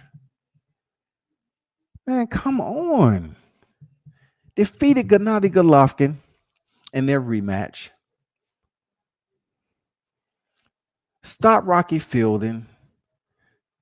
Went to a decision with Daniel Jacobs. And then went up there to face Sergey Kovalev, who he stopped in the 11th. You have to give him some props there, Finkley. Maryland say the only reason why Crawford wants to move up The only reason why Crawford wants to move up and fight Canelo is so he can prove everyone that he's the best pound for pound. Hey, if he goes up there and defeat Canelo Alvarez, that would absolutely, why he has to go through that extreme to prove he's pound for pound is beyond me. But if he's able to do that, it will solidify a lot of question marks that people have between him and Errol Spence, or him and anybody else. If he's able to go over there for 147 and pull a Rigondeaux, or any other person who's moved up 2 weight classes and will be undersized, like Canelo did himself. He moved back up to 175 to face Sergey Kovalev and did decent. He was able to stop him. So if he's able to do that, absolutely. Finkley said Canelo or T-Bud will never fight. I pretty much agree with that. I pretty much agree that Canelo and Terence Crawford may never fight at all. It's just pointless for Canelo, who's moved up the light heavyweight, to fight a welterweight who will be undersized. It will be crucial for Terence Crawford. Maryland said that's the only reason why I respect that it's not about the money. Everything is about the money, Maryland. Boxing is a business first. Understand that. Boxing is a business first. If it wasn't about the money, it would be more fights taking place. They wouldn't care. But it is about the money, because at the beginning of the day and the end of the day, that these fighters have to make as much money as they potentially can during their tenure as a fighter to carry them over for the rest of their lives. Boxing doesn't have a pension plan. Even though they have individuals out here that's trying to create unions in boxing, boxing doesn't have a union.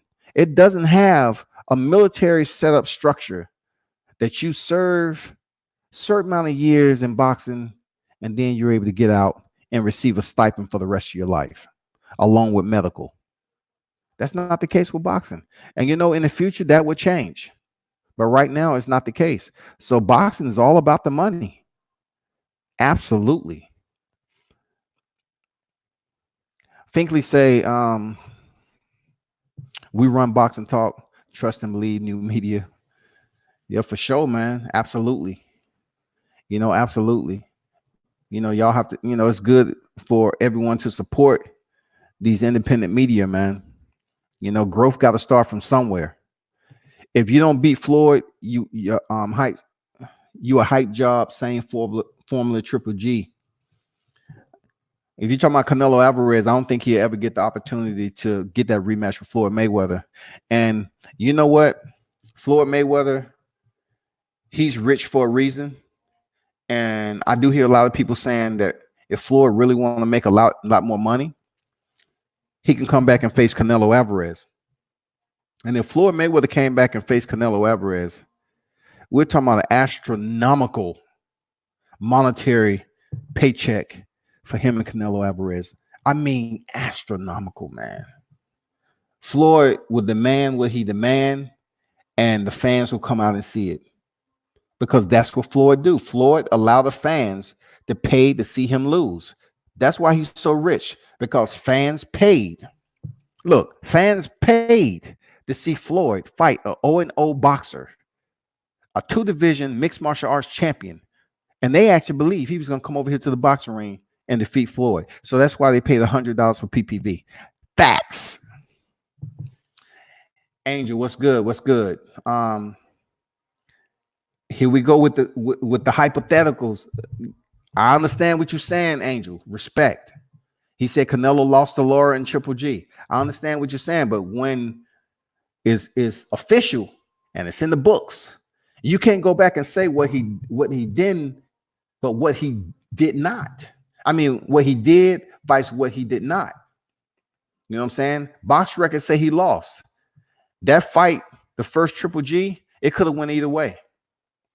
And then, of course, with the Arislandi Lara fight, yeah, a lot of people say he lost that fight. That, I kind of agree with you, but boxing can sometimes favor and come up with some poor decisions. We know that. Maryland said he said it himself. There's a video of him saying it. Saying what exactly? Are you talking about Canelo lost to Lara? I mean, hey, I'm not gonna dispute that. It was what it was. Like, a lot of us that really, like I said, mainstream boxing fans know that Canelo lost that fight. Ronald said legendary status only. I see. Okay, I see puckery every day. World Comeback Sports. I used to think you were on point, bro. If you used to think that, then you have plenty of more days past today to reconsider whatever persuaded you to put that up here. Because I don't need a keyboard. I research what I research. And, I take criticism. I don't see it as being constructive. I don't expect everybody up here to be on my side. But used to and where I'm at right now, that's really your opinion. Ronald said, you think Canelo is a true gladiator? I never said gladiator. I never used that in my narrative when I'm speaking about Canelo Alvarez. Never. I never said that. You did. We're not playing boxing. Angel, you right. Appreciate that. Ronald said, how you feeling about Munguia? Munguia is Munguia. He still have a bit ways to go, man. Munguia is a tough fighter out of Tijuana. Okay? And we all know, I went over to Tijuana when I was 17, 18 years old, man, when I was still active duty. I went over there sometimes and watched some boxing when I was over there, when I was stationed in California. I'm talking about in the gutter, watching Tijuana. Fighters that come out of Tijuana, TJs, they call it, are supposed to be some of the toughest fighters you ever contend against. But we all know Jaime Munguia needs work. He needs work. And that's why you haven't seen him really step up and face some of those other champions in his division. Who do you think that'll win, between him and Charlo? Answer that. Who do you think will win between Munguia and Charlo? I'm just curious to know, your thought process on that. Who do you believe that'll win that fight? Because sooner or later, Jaime Munguia is going to have to step up and try to unify, try to do something.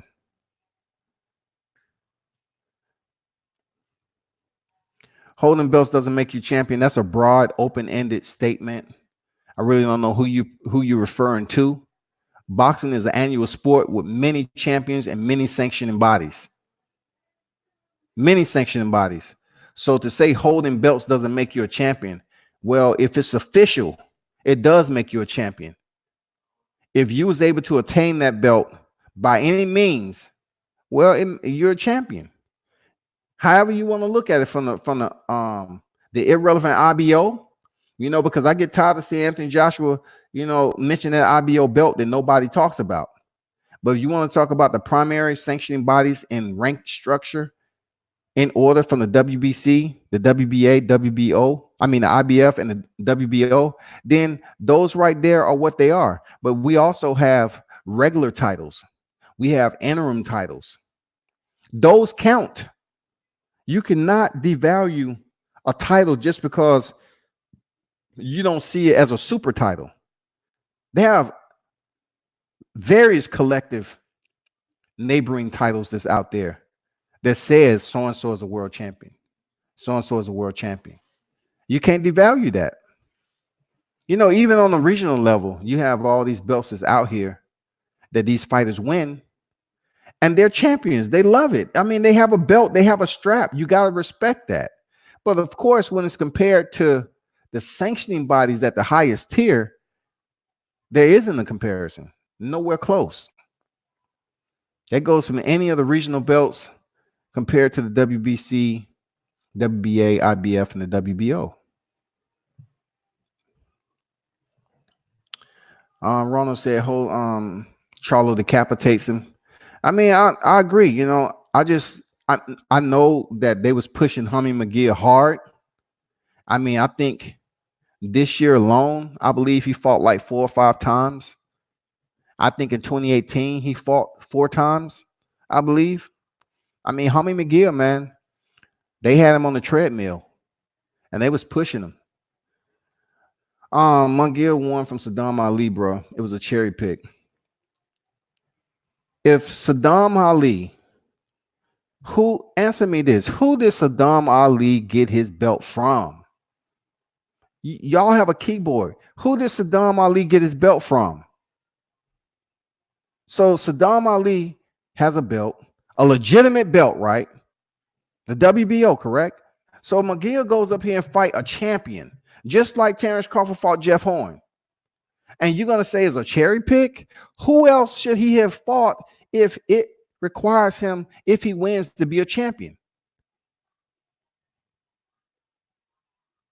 Come on, man.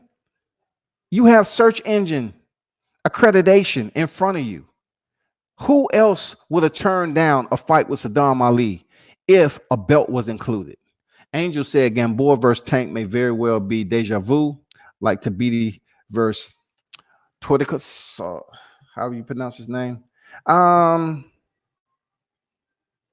In what factor? Tabiti getting knocked out? Because first of all, Tabiti, he was a ride. He had the potential. You know, they was grooming him to take step after step after step. Okay. Who between Gamboa and Tank would be the Tabiti? Who? Because neither one of them, I mean, come on, neither one of them are that equation. Gamboa isn't, and Tank isn't. There's no way that you can compare Tank to Tabiti. There's no way. Come on, you talking about a two-time champion? Be more specific, Angel. I understand your point, but be more specific. Tank, hell no. I totally disagree, bro. I totally disagree with that. Hell no. Not even. I don't agree with that scenario at all. At all, man. Oil and water, man. Ronald said Munguia has been protected. Of course, he's with Oscar. How many champions over there outside of Saul? You know, they're trying to groom Ryan Garcia. You know, think about why they would be protecting Jaime Munguia and trying to keep that belt in-house as long as possible. Because he still has growth. He still has to, you know, prove himself, build his record. So when it comes time for him to link up with another champion or a big name, they can get that check.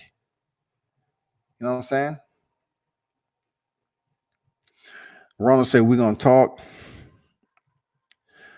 He won it from Cotto. Okay, he won it from Cotto. So what was that? If Saddam Ali won the belt from Cotto, which I already knew, I just, you know, wanted to ask you a rhetorical, right? So Saddam won it from Cotto, who in fact lost it to Jaime Munguia, and people saying, you know, he was this champion that was undeserving, but he won it from Cotto. So how was freaking Saddam Ali, just because he didn't go up here and defend it multiple times and lost it to Jaime Munguia, that it's a cherry pick on Jaime Munguia's part? Then you can say the same thing for Jeff Horn. Wasn't Jeff Horn a welterweight WBO champion? Shouldn't you give him the same praise of being a champion, a legitimate champion with a super title? Absolutely. But remember something, Ronald Finkley. Remember the fluidity in which I talk boxing knowledge. Remember it. Not only my boxing knowledge, but being a writer and me interviewing fighters. Understand that when you say, I used to think you was on point. I am on point. I'm not trying to be ahead of anything. I just know where I'm at right now. It's enough gas, you know, that diesel for me to run off, you know, and sit up here and communicate with you, the fight fans. Man, you know what it is, man. Stop playing with me. Stop playing there, Ronald, on Christmas. Unless you got a present, man, stop playing.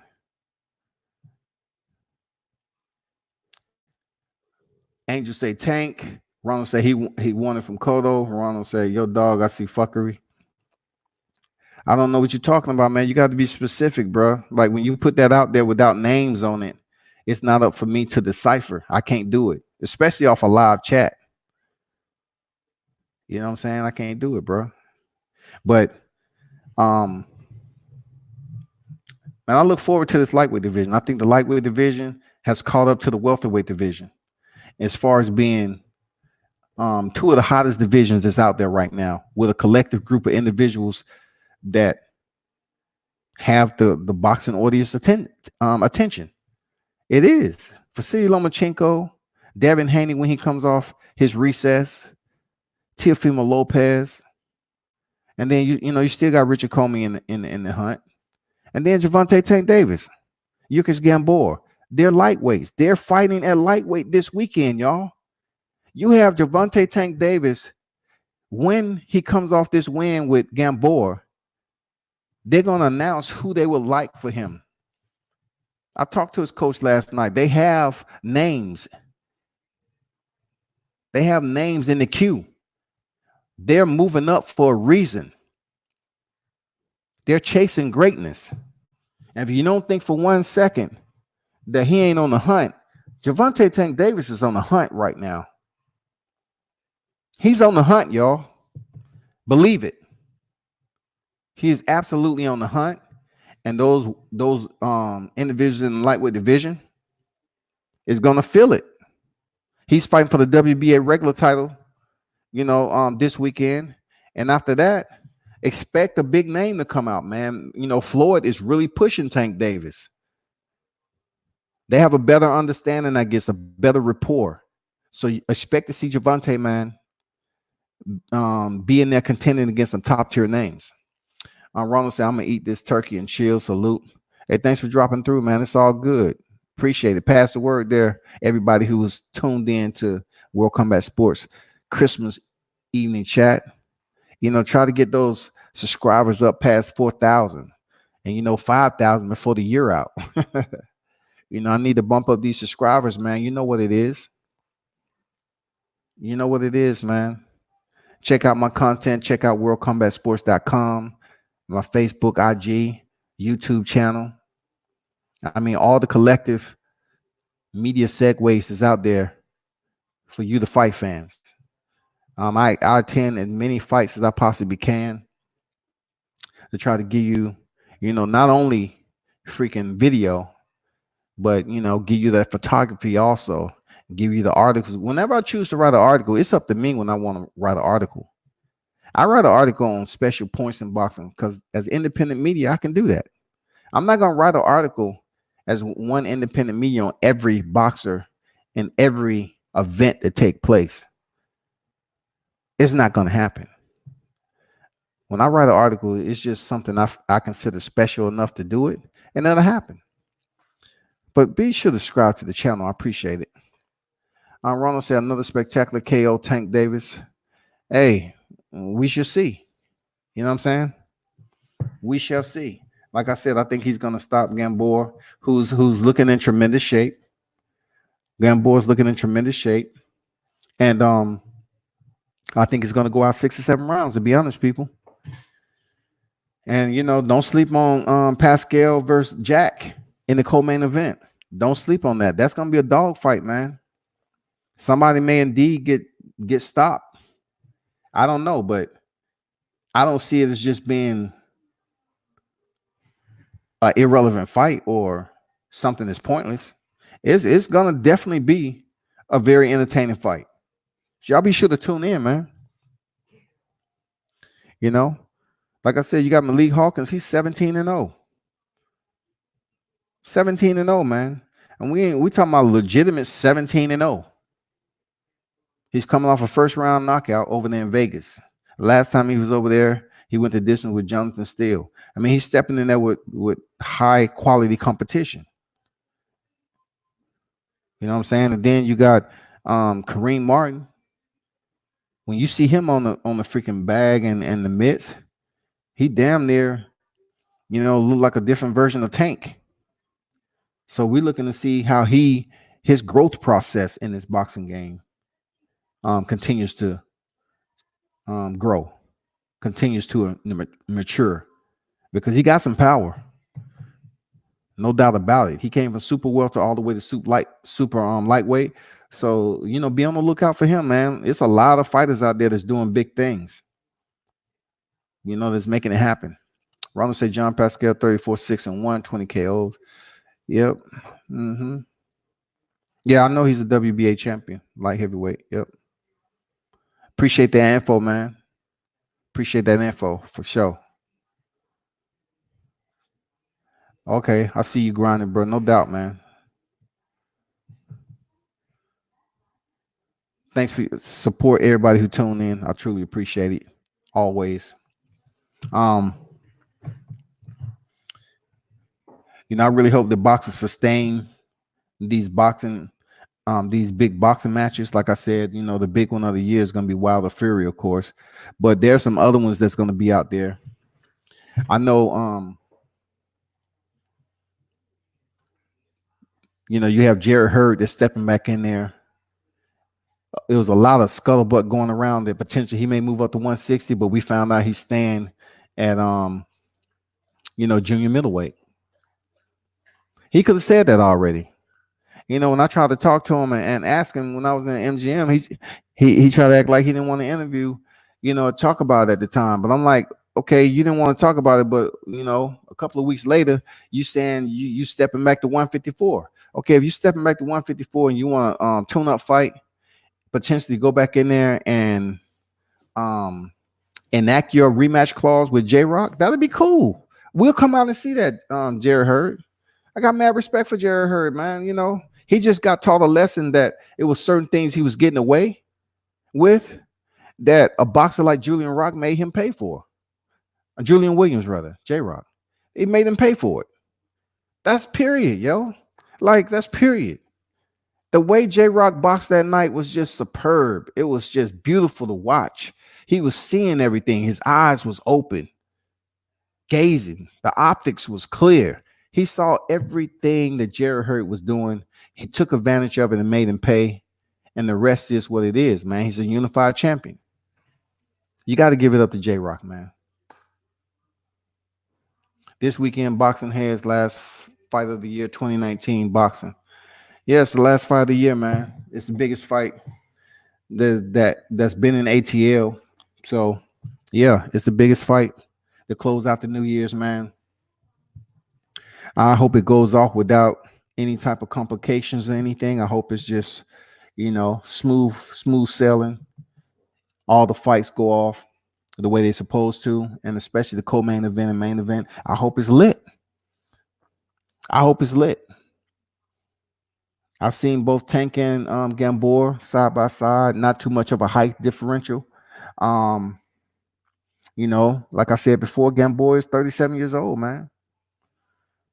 Tank is still in his the front side of his 20s. Who's the heavier puncher out of the two? I would definitely say Tank. But Gamboa has been training hard for this fight, man. He's really trying to establish himself. You got to look at, his Cuban lineage. He's gonna be he's putting everything on the line to come in here. He ain't coming in here to lay down with Gervonta. He goes in here and make a statement with Gervonta. It takes his career to a whole nother level. Seriously. It takes his career to a whole nother level. But Gervonta, he goes in there and dominate like he's been doing. Guess what? It's only gonna addition his star status that he already has to get him to that next big fight. Because right now, moving up the lightweight division, trying to be a 2-division champion. We know how Gervonta looked when he in the offseason. So potentially, I will say this. He definitely gonna wind up in junior welterweight. Definitely gonna be at 140. Definitely. There's no ifs, ands, or buts about it. He's gonna do some damage up here at lightweight division, and then he's gonna move up to 140. Guaranteed. No ifs, ands, or buts about it. Load it up. Put it in a folder that I said it. We shall see Tank Davis at 140. Now, him being at 147 in the future, potentially. You know why? Because the individuals that you see in 147 right now, by the time Tank becomes, that 31, 32-year-old fighter, he would have had so much experience already as a boxer. If he's still healthy and dominating like he is, he will go to a division that it won't be any more Terrence Crawfords up there. It won't be any Errol Spences. It won't be any Sean Porters by the time Tank get up to 147. It'll be a whole nother crew of selective freaking fighters that's there contending. All the other ones would have moved on or probably out the sport. Hopefully, they're not, fighting over their past their time. But by the time Tank Davis choose to go up to 147, you know, it's possible for him to be a 3 division champion already, and then make that move up to welterweight in the future. When he's in his 30s, that's potentially may happen, man. I'm anxious to say Tank hasn't faced any dangerous opposition. I wish to go past 10 rounds to see how he responds to deep waters. He's already been past 10 rounds. If you look at his record, he's 22-0, right? With 21 knockouts. He's been the distance before. Early in his career, he has been the distance. I promise you. Just place your fingertips on the keyboard, do the box rec, and you'll see that he's been the distance already early in his career. So, that's not the case. He's been the distance before. But I kind of see where you might be going there, Angel. You might be saying that you want to see him in there with somebody who can really fight, just like Charlo and Harrison. Going into the 11th round with Charlo, he was still a threat. Even though he was missing a lot of his power punches, he was still a threat. He still had pop to his punches. He still had great cardio, and he was pushing.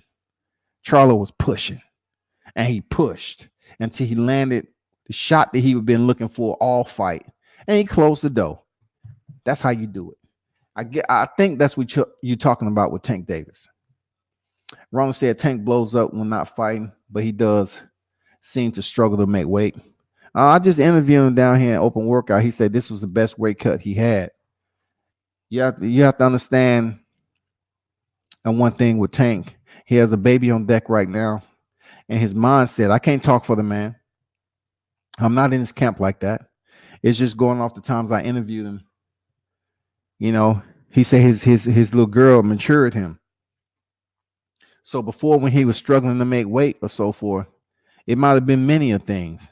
But now that he got a kid and he's more focused on going out here and being one of the greatest fighters to ever do it and fight for his family, his mindset may be totally different now. He may not blow up in between fights. He has the body structure to do that. Like when he cuts down, he looked real small. But he said this particular fight right now, for this weekend, his weight cut was easy. He had an easy weight cut. That is from, if you listen to the video on World Combat Sports YouTube, he said it. He said, I had an easy weight cut, man. So we're talking about him weight cutting at 135 now. You're talking about him weight cutting at 130. And his last fight that was in Baltimore, he weighed in at 129. I was there. And you hear his coach, Kevin Ford, say the same thing, that they came in at 129. And that was when Gamboa was on his undercard over there at the Royal Farms Arena. You know what I'm saying? So he weighed in at 129 at 130. And then he'll be stepping on the scale for the first time in the lightweight division. But I get what you're saying, though. I'm still on point, homie. Still on point. All up top. All up top.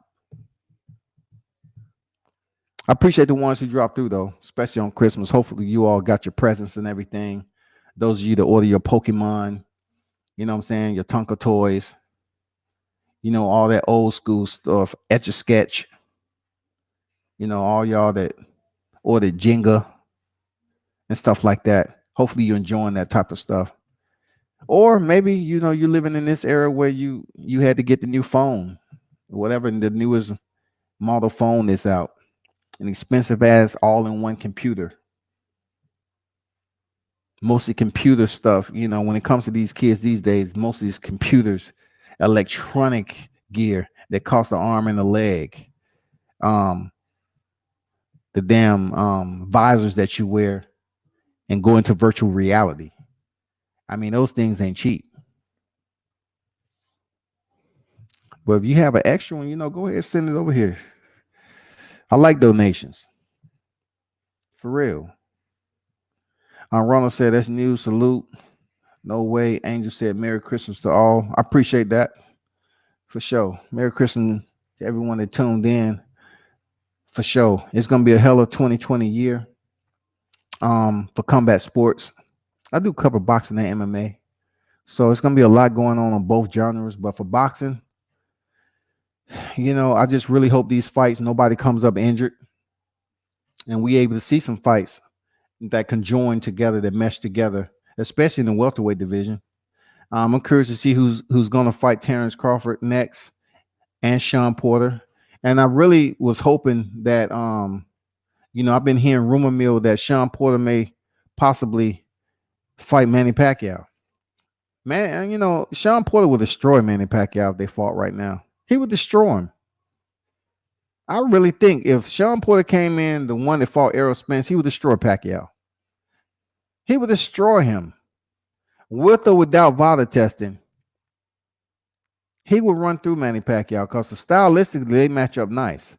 Now with Keith Thurman, the way he went in there and did what he did and just gave up his title, that's who he is, man. He took that long hiatus, came back, had problems with Josecito Lopez, and then he stepped in here. It just was all wrong for Keith Thurman, whatever's just going on in his life.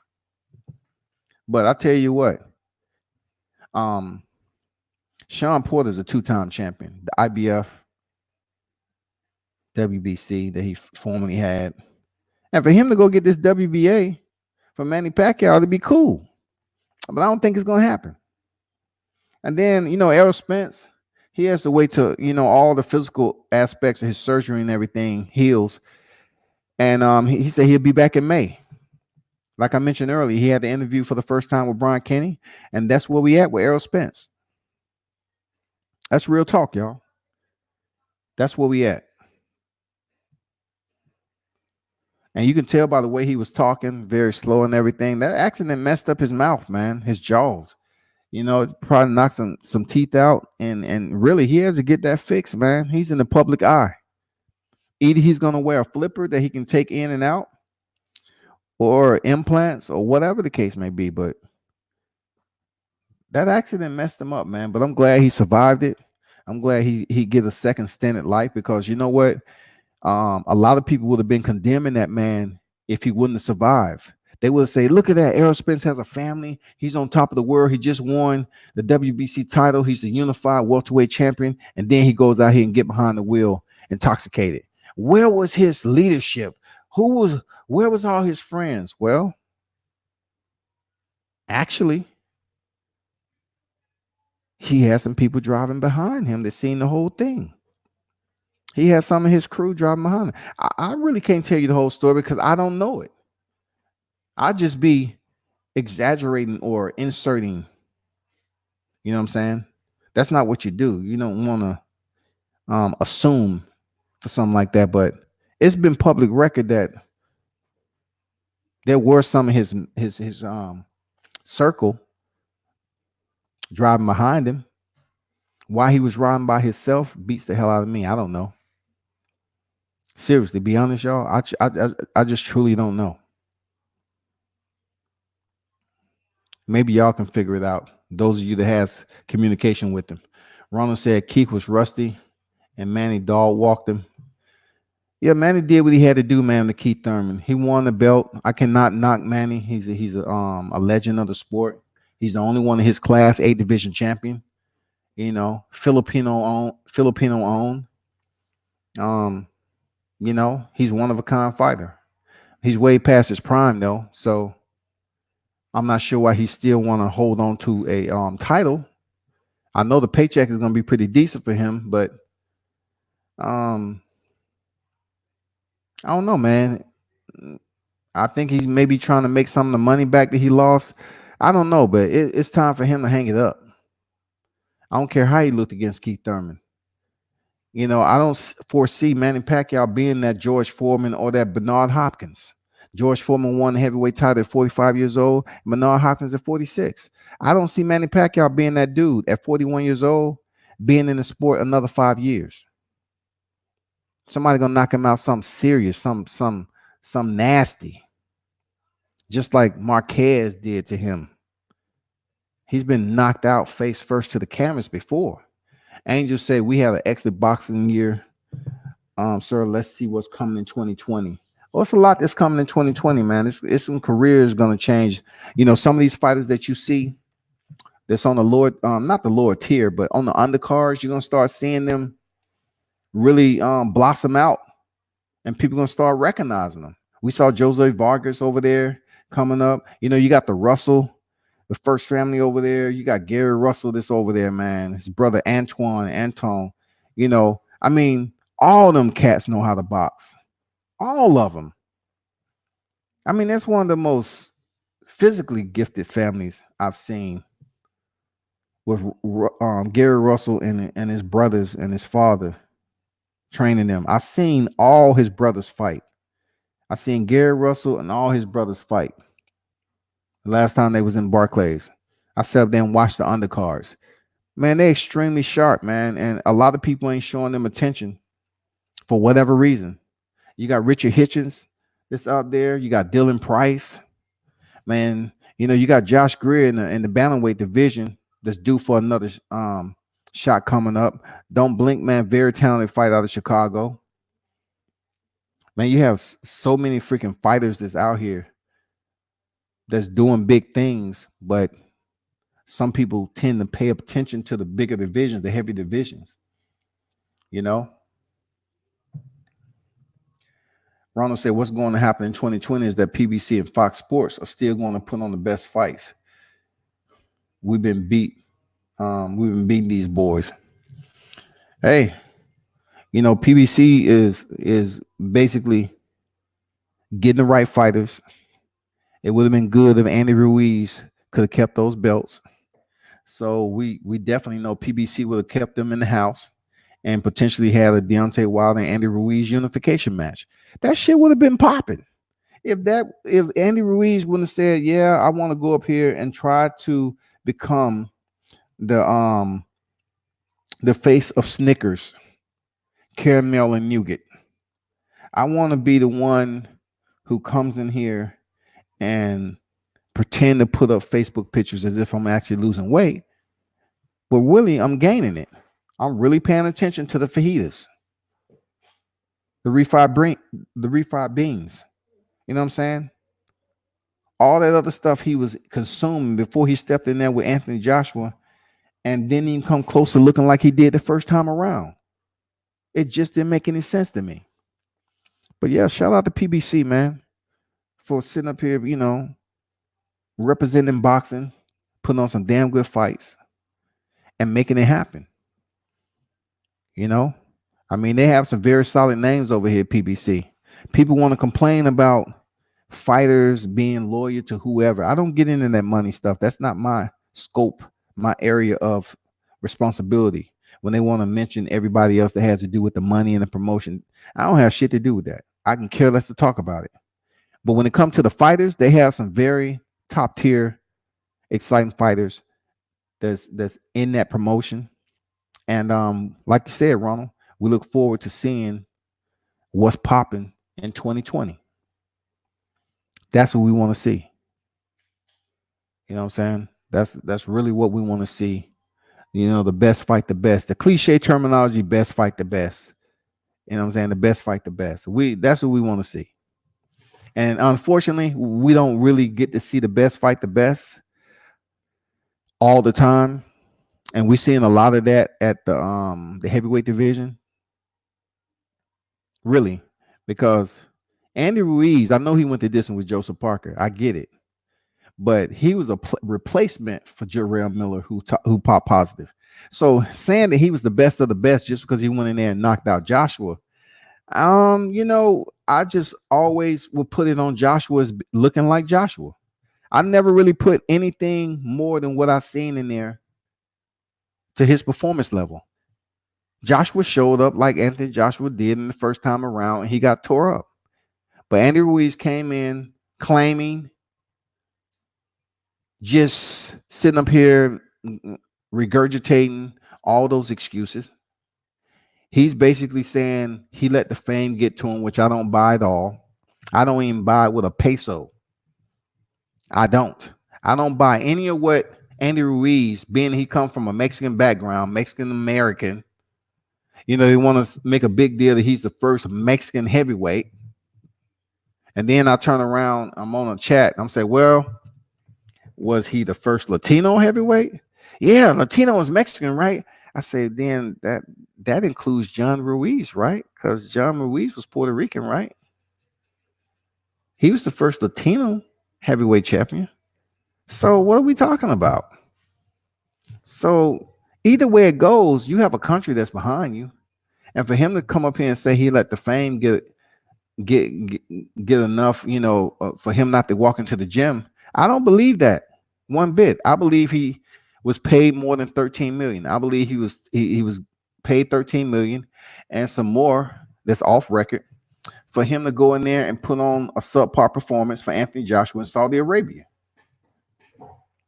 That's just my opinion. Because how can you go in there and have hardly any movement and you're following Joshua back and forth around the ring, who's popping a jab, glove to forehead, over and over again, and you ain't doing anything about it? How can Andy Ruiz allow a robotic fighter like Anthony Joshua to actually execute his mechanics? I'll tell you why. It's because a fighter who didn't come in there to do what he did. He already been at the top of the hierarchy, and he didn't come in there to defend his titles. Because if he did, that means he would have had to get back in training camp and fight another heavy hitter, potentially Deontay. You know what I'm saying? It's a million scenarios that can go into this, but I was just disappointed in Andy Ruiz. I feel that he gave an honest assessment of his performance the first time around on who Joshua actually was as a fighter. But due to conspiracy theories and everything, which I don't really get involved in, people were saying that Anthony Joshua gave up the belt just so he really wouldn't have to face Deontay Wilder right now. And then it was set up for him to regain the titles over in Saudi Arabia. So when it comes down to people who aren't really that infatuated with keeping that O on their record, they would do anything. Just like a crackhead, just like a freaking meth head, just like anybody who's codependent on something. I mean, when you feel that it's certain areas you don't want to visit in boxing and somebody presents you a different route to take, but yet you'll come back to it, you'll get paid in full, some fighters would do it. And for Anthony Joshua to move around the ring the way he did in the rematch,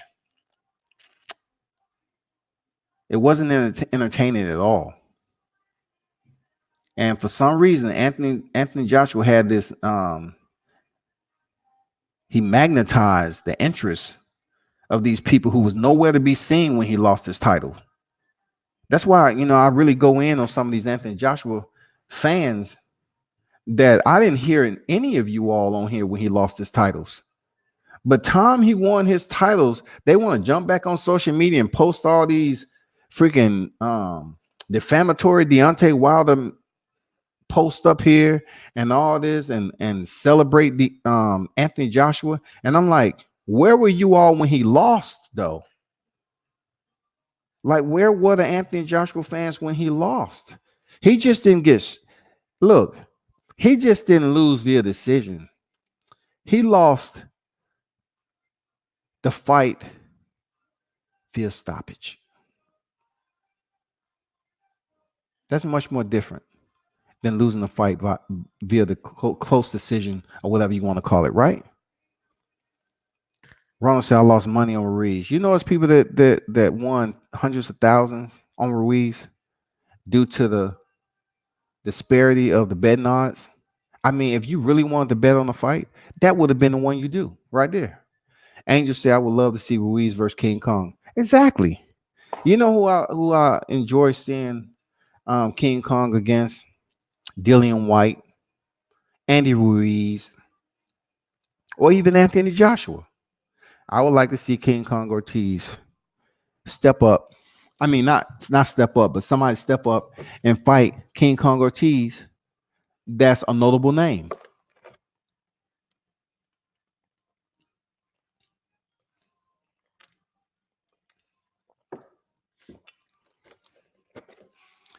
We need to see King Kong Ortiz step in there with some of these other fighters is out here talking like he's 65 years old.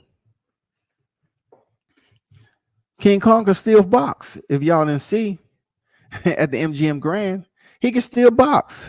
He still has, you know, that quality control in his skill set. Southpaw, very good foot movement, very fluent. You know, he was just in there with the heaviest puncher in boxing, and he got closed out. But I would love to see Dillian White go in there and get knocked out by Luis Ortiz.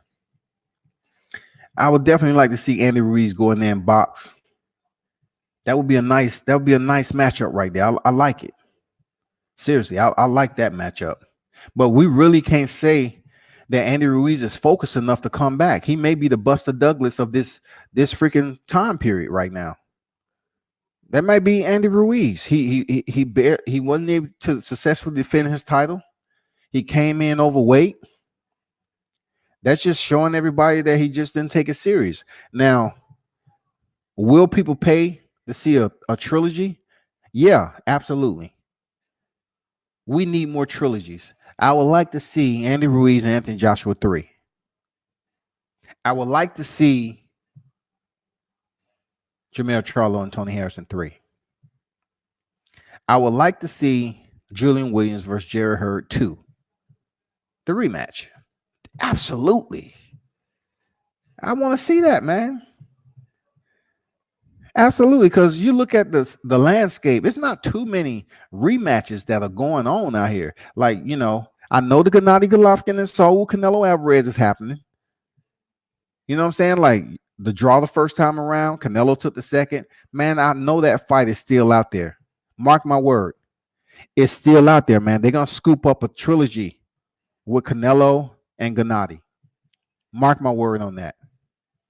And I hope it's not too far up the road, Gennady being 38 years old by the end, or 39 or whatever. I hope they do it sometime in 2020 so he won't be too old. But yeah, that'll be a decent trilogy.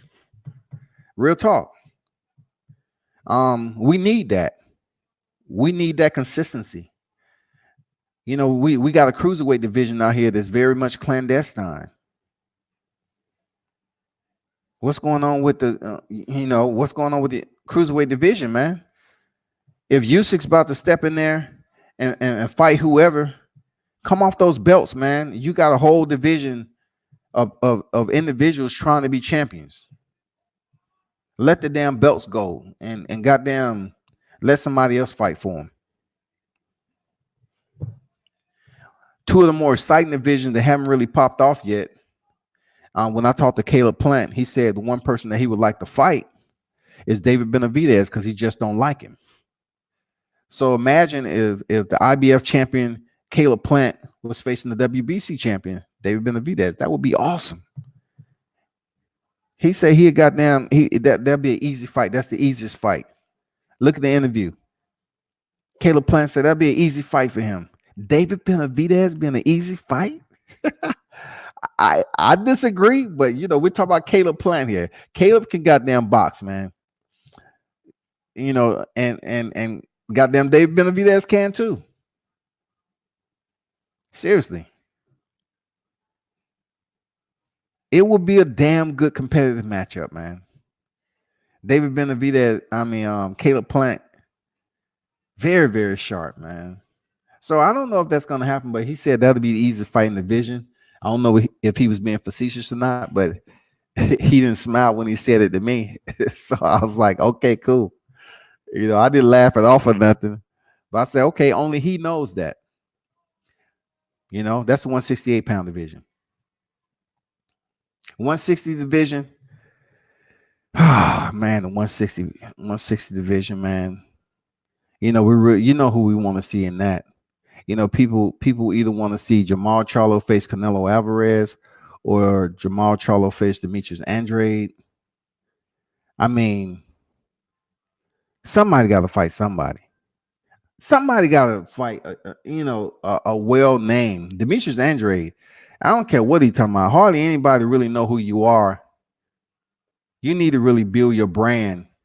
And I know he's out here talking. He said he want to fight Canelo too and stuff like that. But Demetrius Andrade, he has to build his brand.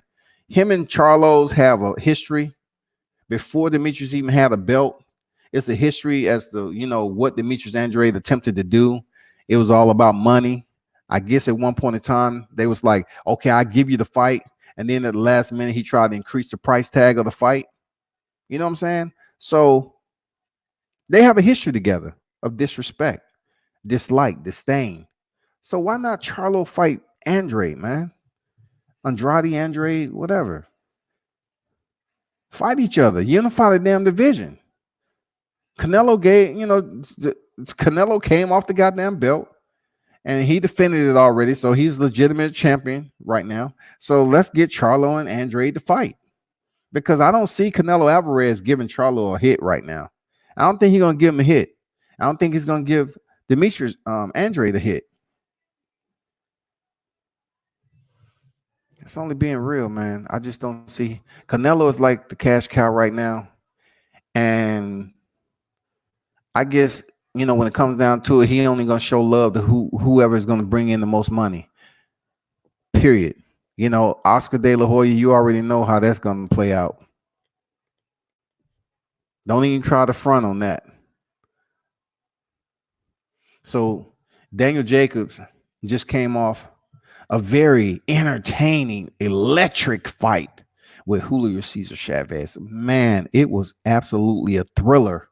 We're talking about one of the best pound for pound fights that you would ever see with your eyes closed. Seriously. All you had to do is just listen to the commentating. I mean, at certain points in the fight, they did exchange. But I know the crowd went wild when Chavez Jr., claimed his nose was broken. And, it shows sometimes in there when Daniel Jacobs was headbutting and throwing elbows. And it's just the whole point where people were rooting for Chavez Jr. They wanted to see him go over there and get it in. Anyway, I ain't giving him no more love. The one name that's popping up, though, right now, Chris Eubanks Jr., he's really calling out Charlo. He believes he'll go in there and stop Charlo. That's Eubanks Sr. He's talking a tall order right there. So you're talking about, Eubanks being right up there in the WBA, and Yoda Murata is right up there. So, we're looking to see what Chris Eubanks Jr. has. You know what I'm saying? We just seen Korobov fight. He's not going to be stepping up anytime soon. We just seen him step in there. And really, when you kind of fade over to the IBF and the WBO, you got Demetrius Andrade as a champion, right? But you got, Hammy McGill and some dudes we ain't never really freaking really heard about as making a name for themselves. You got Sergey Derevyanchenko, who's dropped down in he's dropped to number 9 in the WBO. And after losing twice in the IBF, he's still in the top 10. How? Come on, man. How? Sergey Derevyanchenko failed twice when he was given the opportunity. Man, he should be outside the top 10, man.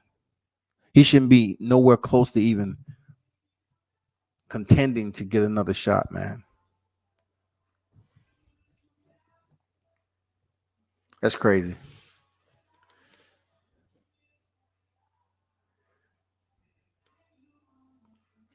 That's crazy. But you know how De La Hoya is going to do it with his fighters. But that 154-pound division is nice. It's looking real nice right now. They still haven't really changed Tony Harrison over. But another fighter that you need to look out for is Erickson Lubin. He's coming back slowly but surely. Erickson Lubin.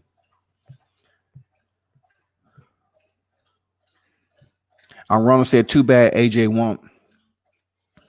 You might want to put that on social media or something, post, because people actually believe that AJ can do no wrong there, Ronald. The reason being is that It's some infatuation in how U.S. fans are enamored with these neighboring fighters who have the British accent. And AJ, when asked a question, all he does is just give long, drawn out stories of his credentials and make it seem like it's the best that you ever heard. But he will not sit up here and consistently say he wants to fight Wilder. But yet he will sit up here in public and say he will help Tyson Fury train for Wilder. That just doesn't make any sense to me. It's not something that I choose to spend too much energy on, because I've been saying this since, man, over a year ago, about Anthony Joshua and what they was doing. You know, time they won the belts back, what did Eddie Hearn say? Who is Deontay Wilder? Who? Nobody gives a crap about him. Blah, blah. He trying to get across to the public not to have any freaking interest in Deontay Wilder, because he wants to try to get back on his hustle and get a couple of fights that he know Joshua can win and pick up that paycheck. Because you got to still look at it like Eddie Hearn is still in bed for the DAZN deal now. So it was looking real bad, and he's still trying to struggle to dig out that hole. People need to understand that when he came out, it was a $1 billion. It wasn't a $1 billion. It was a contingency. Okay, it was a contingency. He didn't get no $1 billion up front. It was a contingency, and he's still trying to build on that contingency. Angel said, in my opinion, King Kong is the second best heavyweight today and the best boxer. Hey, you know, I can't disagree with that, because when it comes to Tyson Fury and Luis Ortiz, I would say when it comes to boxing, I can agree with King Kong. But Tyson Fury is so smart and slick and crafty. He can draw out a very competitive opponent into one of the most boringest matches that you will watch. He will Ambien your night. Tyson Fury will Ambien every bit and just sap all and drain all your energy away, because you're sitting up there saying, God damn, this fight it's gonna be a nice one. And he goes in there and do what he did against Klitschko to win the belts. And I commend him for going in there and doing what he had to do. But with that style, since he's returned, right? He's only been able to do that with fighters that are marginal D+ fighters, except Deontay Wilder. As I mentioned earlier, Ronald said, Kings don't chase Bomb Squad Nation. Got a lot of fights. Kings don't chase Bomb Squad Nation. Got a lot of fights. Tyson Fury is going to be the collateral damage. Yeah, man. You know, I just can't wait. Anything I ever said, like, know that. You look at any of my lives, I don't tic-tac back and forth. You know, especially when it comes, he's not the, you know, Deontay's not the only fighter I support, but as a heavyweight champion, I support him out of genuine, authentic respect to cover a great fighter. Deontay Wilder is, his canopy is that of greatness in the sport of boxing. I know a lot of people just don't want to hear it. They don't want to sit around and listen to it. I know it. I know you don't. But understand, when you have a person with his backstory and what he's doing in the sport of boxing for himself and family and team, and then he's going out here for his 11th title defense. 11th. And not only that, y'all, but he's coming up with some pretty damn good highlight reels. Seriously. He's collecting some good highlight reels for the archives, man. You know, you just can't keep on sitting up here saying, well, so-and-so, he's gonna be the one. He's a better boxer. Tyson Fury, he's the better boxer. He's released his trainer. He released Ben. And now he's going back to Crunk Gym. Listen to me. And this in all respect, because I'm talking to grown adults. Listen and hear me out on this shit. If Deontay Wilder wasn't that great, if it was all about the power, why would Tyson Fury get rid of his trainer? Why would he make changes to go to a different gym? Why? If you are that good of a boxer, why didn't you take the immediate rematch? It's a whole lot of collective wives that I can toss in the bucket. But I'm just saying, if Deontay Wilder, all he has is power, then why isn't it as simple as going back in the ring with what you had before, your team, McCracken, Ben, all them, and go back in there and face Deontay Wilder? You know what I'm saying? That's all you have to do. Hold on for a second. I got a promoter calling me, people.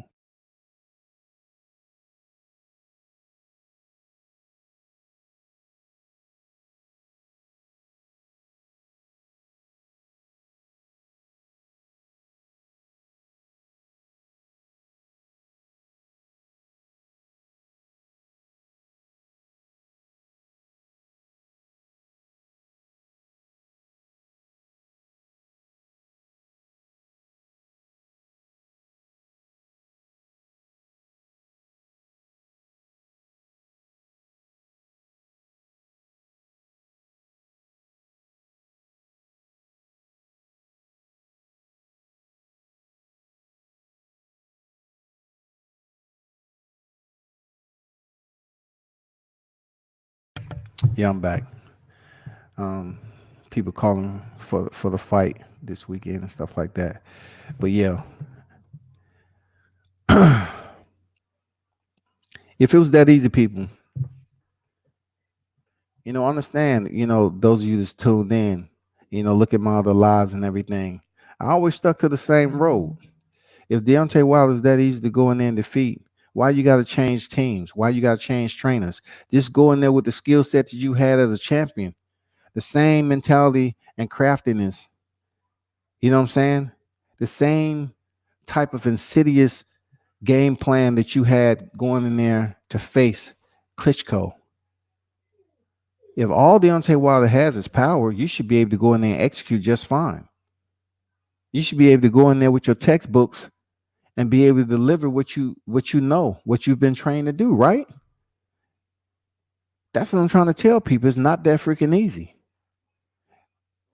I heard all the people on social media saying this on different groups that Tyson Fury would be the one to go in there and shut down Deontay when they fought the first time.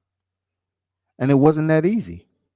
So now, all I got to say, if you're going to Crunk Gym, and that's what it takes for you to switch it up and improve what you thought you had and add to your cachet, then do it.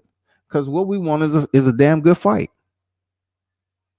I still think Deontay Wilder go in there, and if presented the opportunity with Tyson Fury this time, him being at a heavier weight, much more healthy than the first time, I think he'll go in there and stop Tyson Fury. Seriously. If you look at that last fight they was in, Deontay Wilder threw more punches than Tyson Fury. And though he missed, he did have a higher punch output than Tyson Fury. That's facts. You can look it up. Ronald says, shaking my head, no comment. Peace. Trash ass fight. Ronald thinking Eubanks need to show on his next fight. Angel said Laura still an uncomfortable problem at 147. You say Laura is an uncomfortable problem at 147. Laura fights at 154. What Laura are you talking about? Unless it's one and I'm not really even calibrating right now. You know what I'm saying? But Chris Eubanks, he has a lot to prove. He was out there in the MGM really talking very big, very big about knocking out Charlo. I don't know, man. I don't know. I just don't know. To be honest with you, I just don't know, people. I don't know if Eubanks has it to go in there and put on a superb showing and be strong enough to put that funk on Charlo like that. I don't know, man.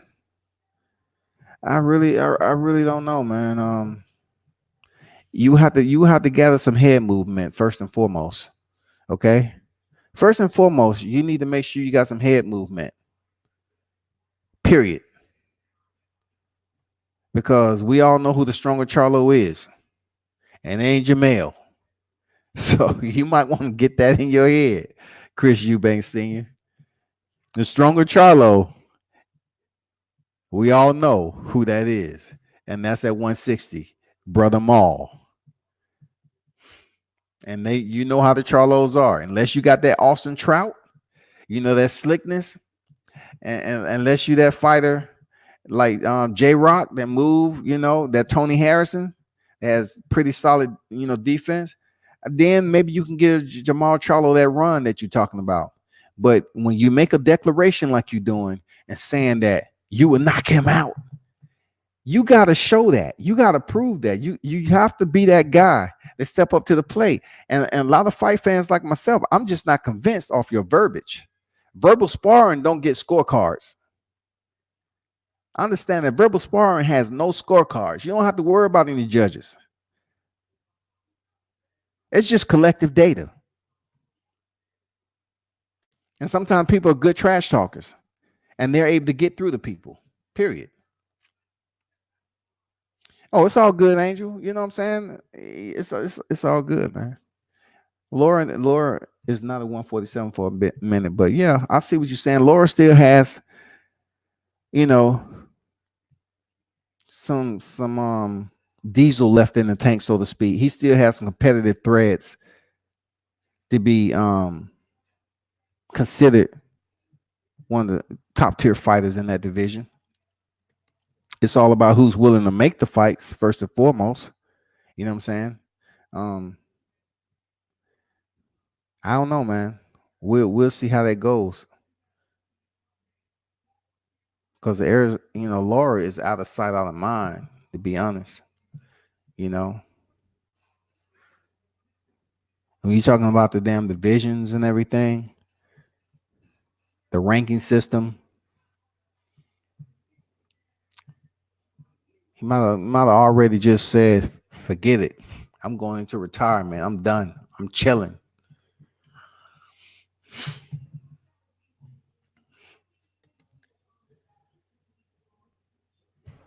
Angel said it was at 147. Okay. Solid point. It seemed like I see Ugas everywhere, man. Ugas. I see him so many places, man. Like, dang, that dude be everywhere. He be at the boxing events. But check this out. The way he fought Sean Porter, he was fighting tall. He was using his range well. I mean, he had very solid distance on Sean Porter, and he was being effective too. But he wasn't able to cut off the ring, or he wasn't able, as a fighter that could have changed his entire career, to take those risks like Errol Spence did.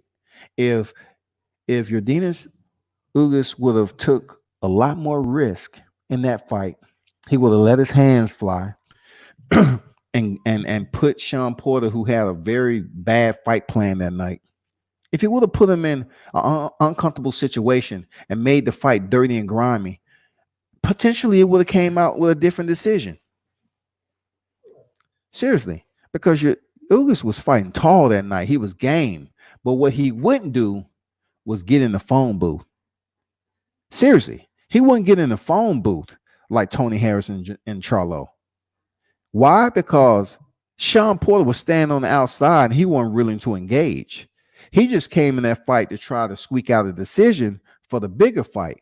So that was Sean Porter's plan. He stayed on the outside. He came in and boxed when he needed to, but it wasn't really a physically engaging encounter. It was one of the most unentertaining fights of the welterweight division at that time. Like, I'm looking at Sean Porter like, God damn. Like, seriously? So he changed that around. People were saying, like, damn, the way he fought Yuriorkis, he gonna go in there with Danny Garcia and he gonna get stopped. But yeah, he went in there, was quite the opposite. He had a totally different game plan. He came in, he boxed. He waited on Danny Garcia just a little bit. He didn't really charge in because the game plan for Danny Garcia was to counter with the overhand right. And when he did counter with the overhand and he landed it, And Sean Porter shook his head like, what? It kind of like fucked Danny Garcia up. Like, where's your plan B and C? You finally landed your most powerful shot, the same one you knocked out Brandon Rios, and he didn't go anywhere. So he was able to do what he want when he want with Danny Garcia, box in and out, kept his distance, played around, got the victory, move on to big and better things with Errol Spence. Now, the Errol Spence fight was another step up from the performance, from Eudenis Ugas being marginal to Danny Garcia being, that B performance, to stepping there with Errol Spence Jr. and giving that A+ fight of the year type performance, man. What y'all think? Who's the better fight? Tony Harrison, Jermell Charlo, or Showtime Sean Porter and Errol Spence Jr.? Which one do you say that was fight of the year? Which out of those two? It's only two, A and B. A is Harrison Charlo, and B, Spence Jr. and Porter. Which one of those was the better fight this year? And if you're in the building, smash the like button. Let's get those likes up to 20. Share the content. You know what I'm saying? I appreciate it. Come on, y'all. Who's the better fighter? I got 6 people watching, unless you just here to collect information. There's 6 people in the building, unless you got no fingertips at all and you're recovering from first degree burns. You should be able to type A or B.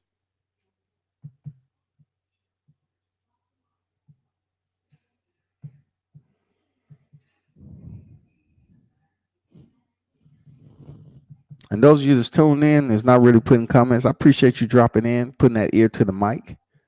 You know what I'm saying? I appreciate that. It can't be 2 fight of the years because both of them wasn't fight of the year. It's only one, in my opinion, that fight of the year. They had the more entertainment value. Both of the fights, had knockdowns.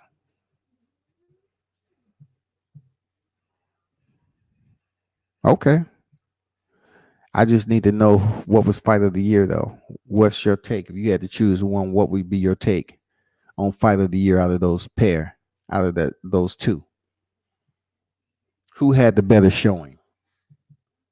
Who electrified the crowd? Who had the higher entertainment value? Who gave you that boxing sequence that you can remember and say, hey, y'all sit around, we're going to rewatch the Charlo Harrison fight, and this is what I want to teach you? Because there's a lot to be taught. It was a lot to be taught in that fight with Tony Harrison and Jermell Charlo, just like it was with Spence Jr. and Porter. It was a lot that you can teach your fighters in that. Seriously. Especially Errol Spence and Sean Porter.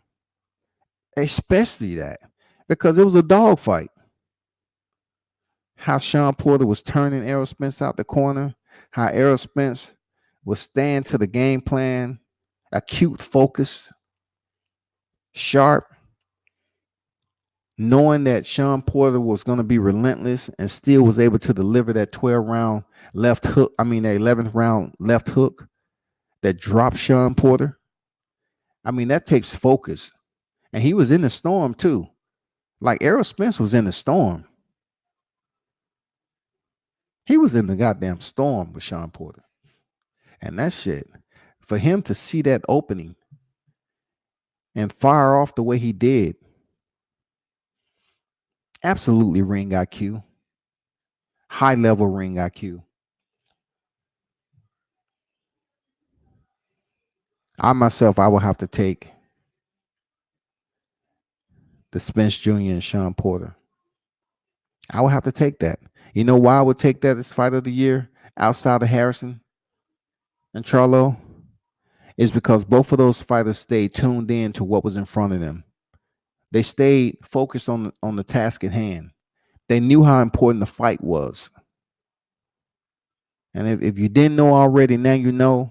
Sean Porter was the WBC champion and Errol Spence was the IBF. We had 2 champions. Vice Harrison, who's the WBC champion, and Charlo was the former WBC champion.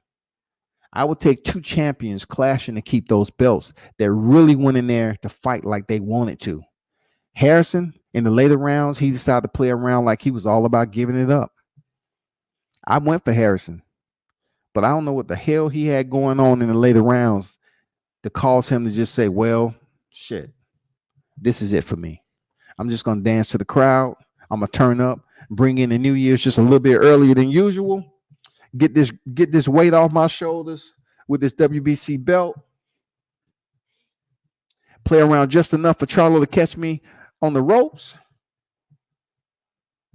go down again, get finished, and then sit in the corner shaking my head like, man, what that happened for, man? God damn, why that shit happened like that? Man, he didn't have to do a brother like that, man. God damn, it's close to Christmas too. Man, and now I'm definitely gonna have an upset stomach. I ain't gonna be able to drink no eggnog, none of that shit. I don't want no collard greens. Man, damn, I lost my title. But you know, one thing I can say about Tony Harrison, though, man, I still respect him because he went in there and fought, and I truly thought he was ahead of the scorecards. But he might have got a little bit complacent and chose to play around, and he paid the price. He paid the price for it. Period. He did. He paid the price for it. But people, that's all I got, man. I've been on here for 2 hours, and I appreciate those of you that tune in. 2020, we have to get this participation up. You know what I'm saying? We definitely have to do that. That's mandatory, y'all. You need to spread the word. You have to spread the word. Enjoy your New Year's and your holidays. Be sure to stay in touch with World Combat Sports this weekend, because tomorrow is the final press conference. Friday will be the weigh-ins. Saturday is the fight card. So, of course, like always, I'll definitely try to give you some behind-the-scenes exclusive. But I ask that you share the content, because if I'm giving you behind-the-scenes exclusive, like I always try to do when I'm on site, share the content, man. Show that you support World Combat Sports and the extra effort that I'm putting out here for the supporters that genuinely support the channel. You look at my YouTube channel, I got some pretty solid names out there. I'm out here in the trenches doing work. So, like the video, share it. If you have any comments, leave the comments, man. I appreciate it. But, putting solid content out there or going live and giving you behind the scenes stuff, and you really no one's coming on the live, it makes no point to do it. Like, if you're not going to comment on boxers that you see and talk about all the time, then I don't know what you covering the sport. Like, if you want to see these fighters that are up here sacrificing and putting it all on the line, then guess what? Share the content, man. Get more exposure out there for these fighters. That's all I ask. Until then, check out worldcombatsports.com. You know what I'm saying? Follow me on IG. My subscribers, I'm trying to get them through the roof. Heading out of 2019 into 2020. So I need one team, one fight. Your support, you know what it is. Turn up and tune in to World Combat Sports. I'm out.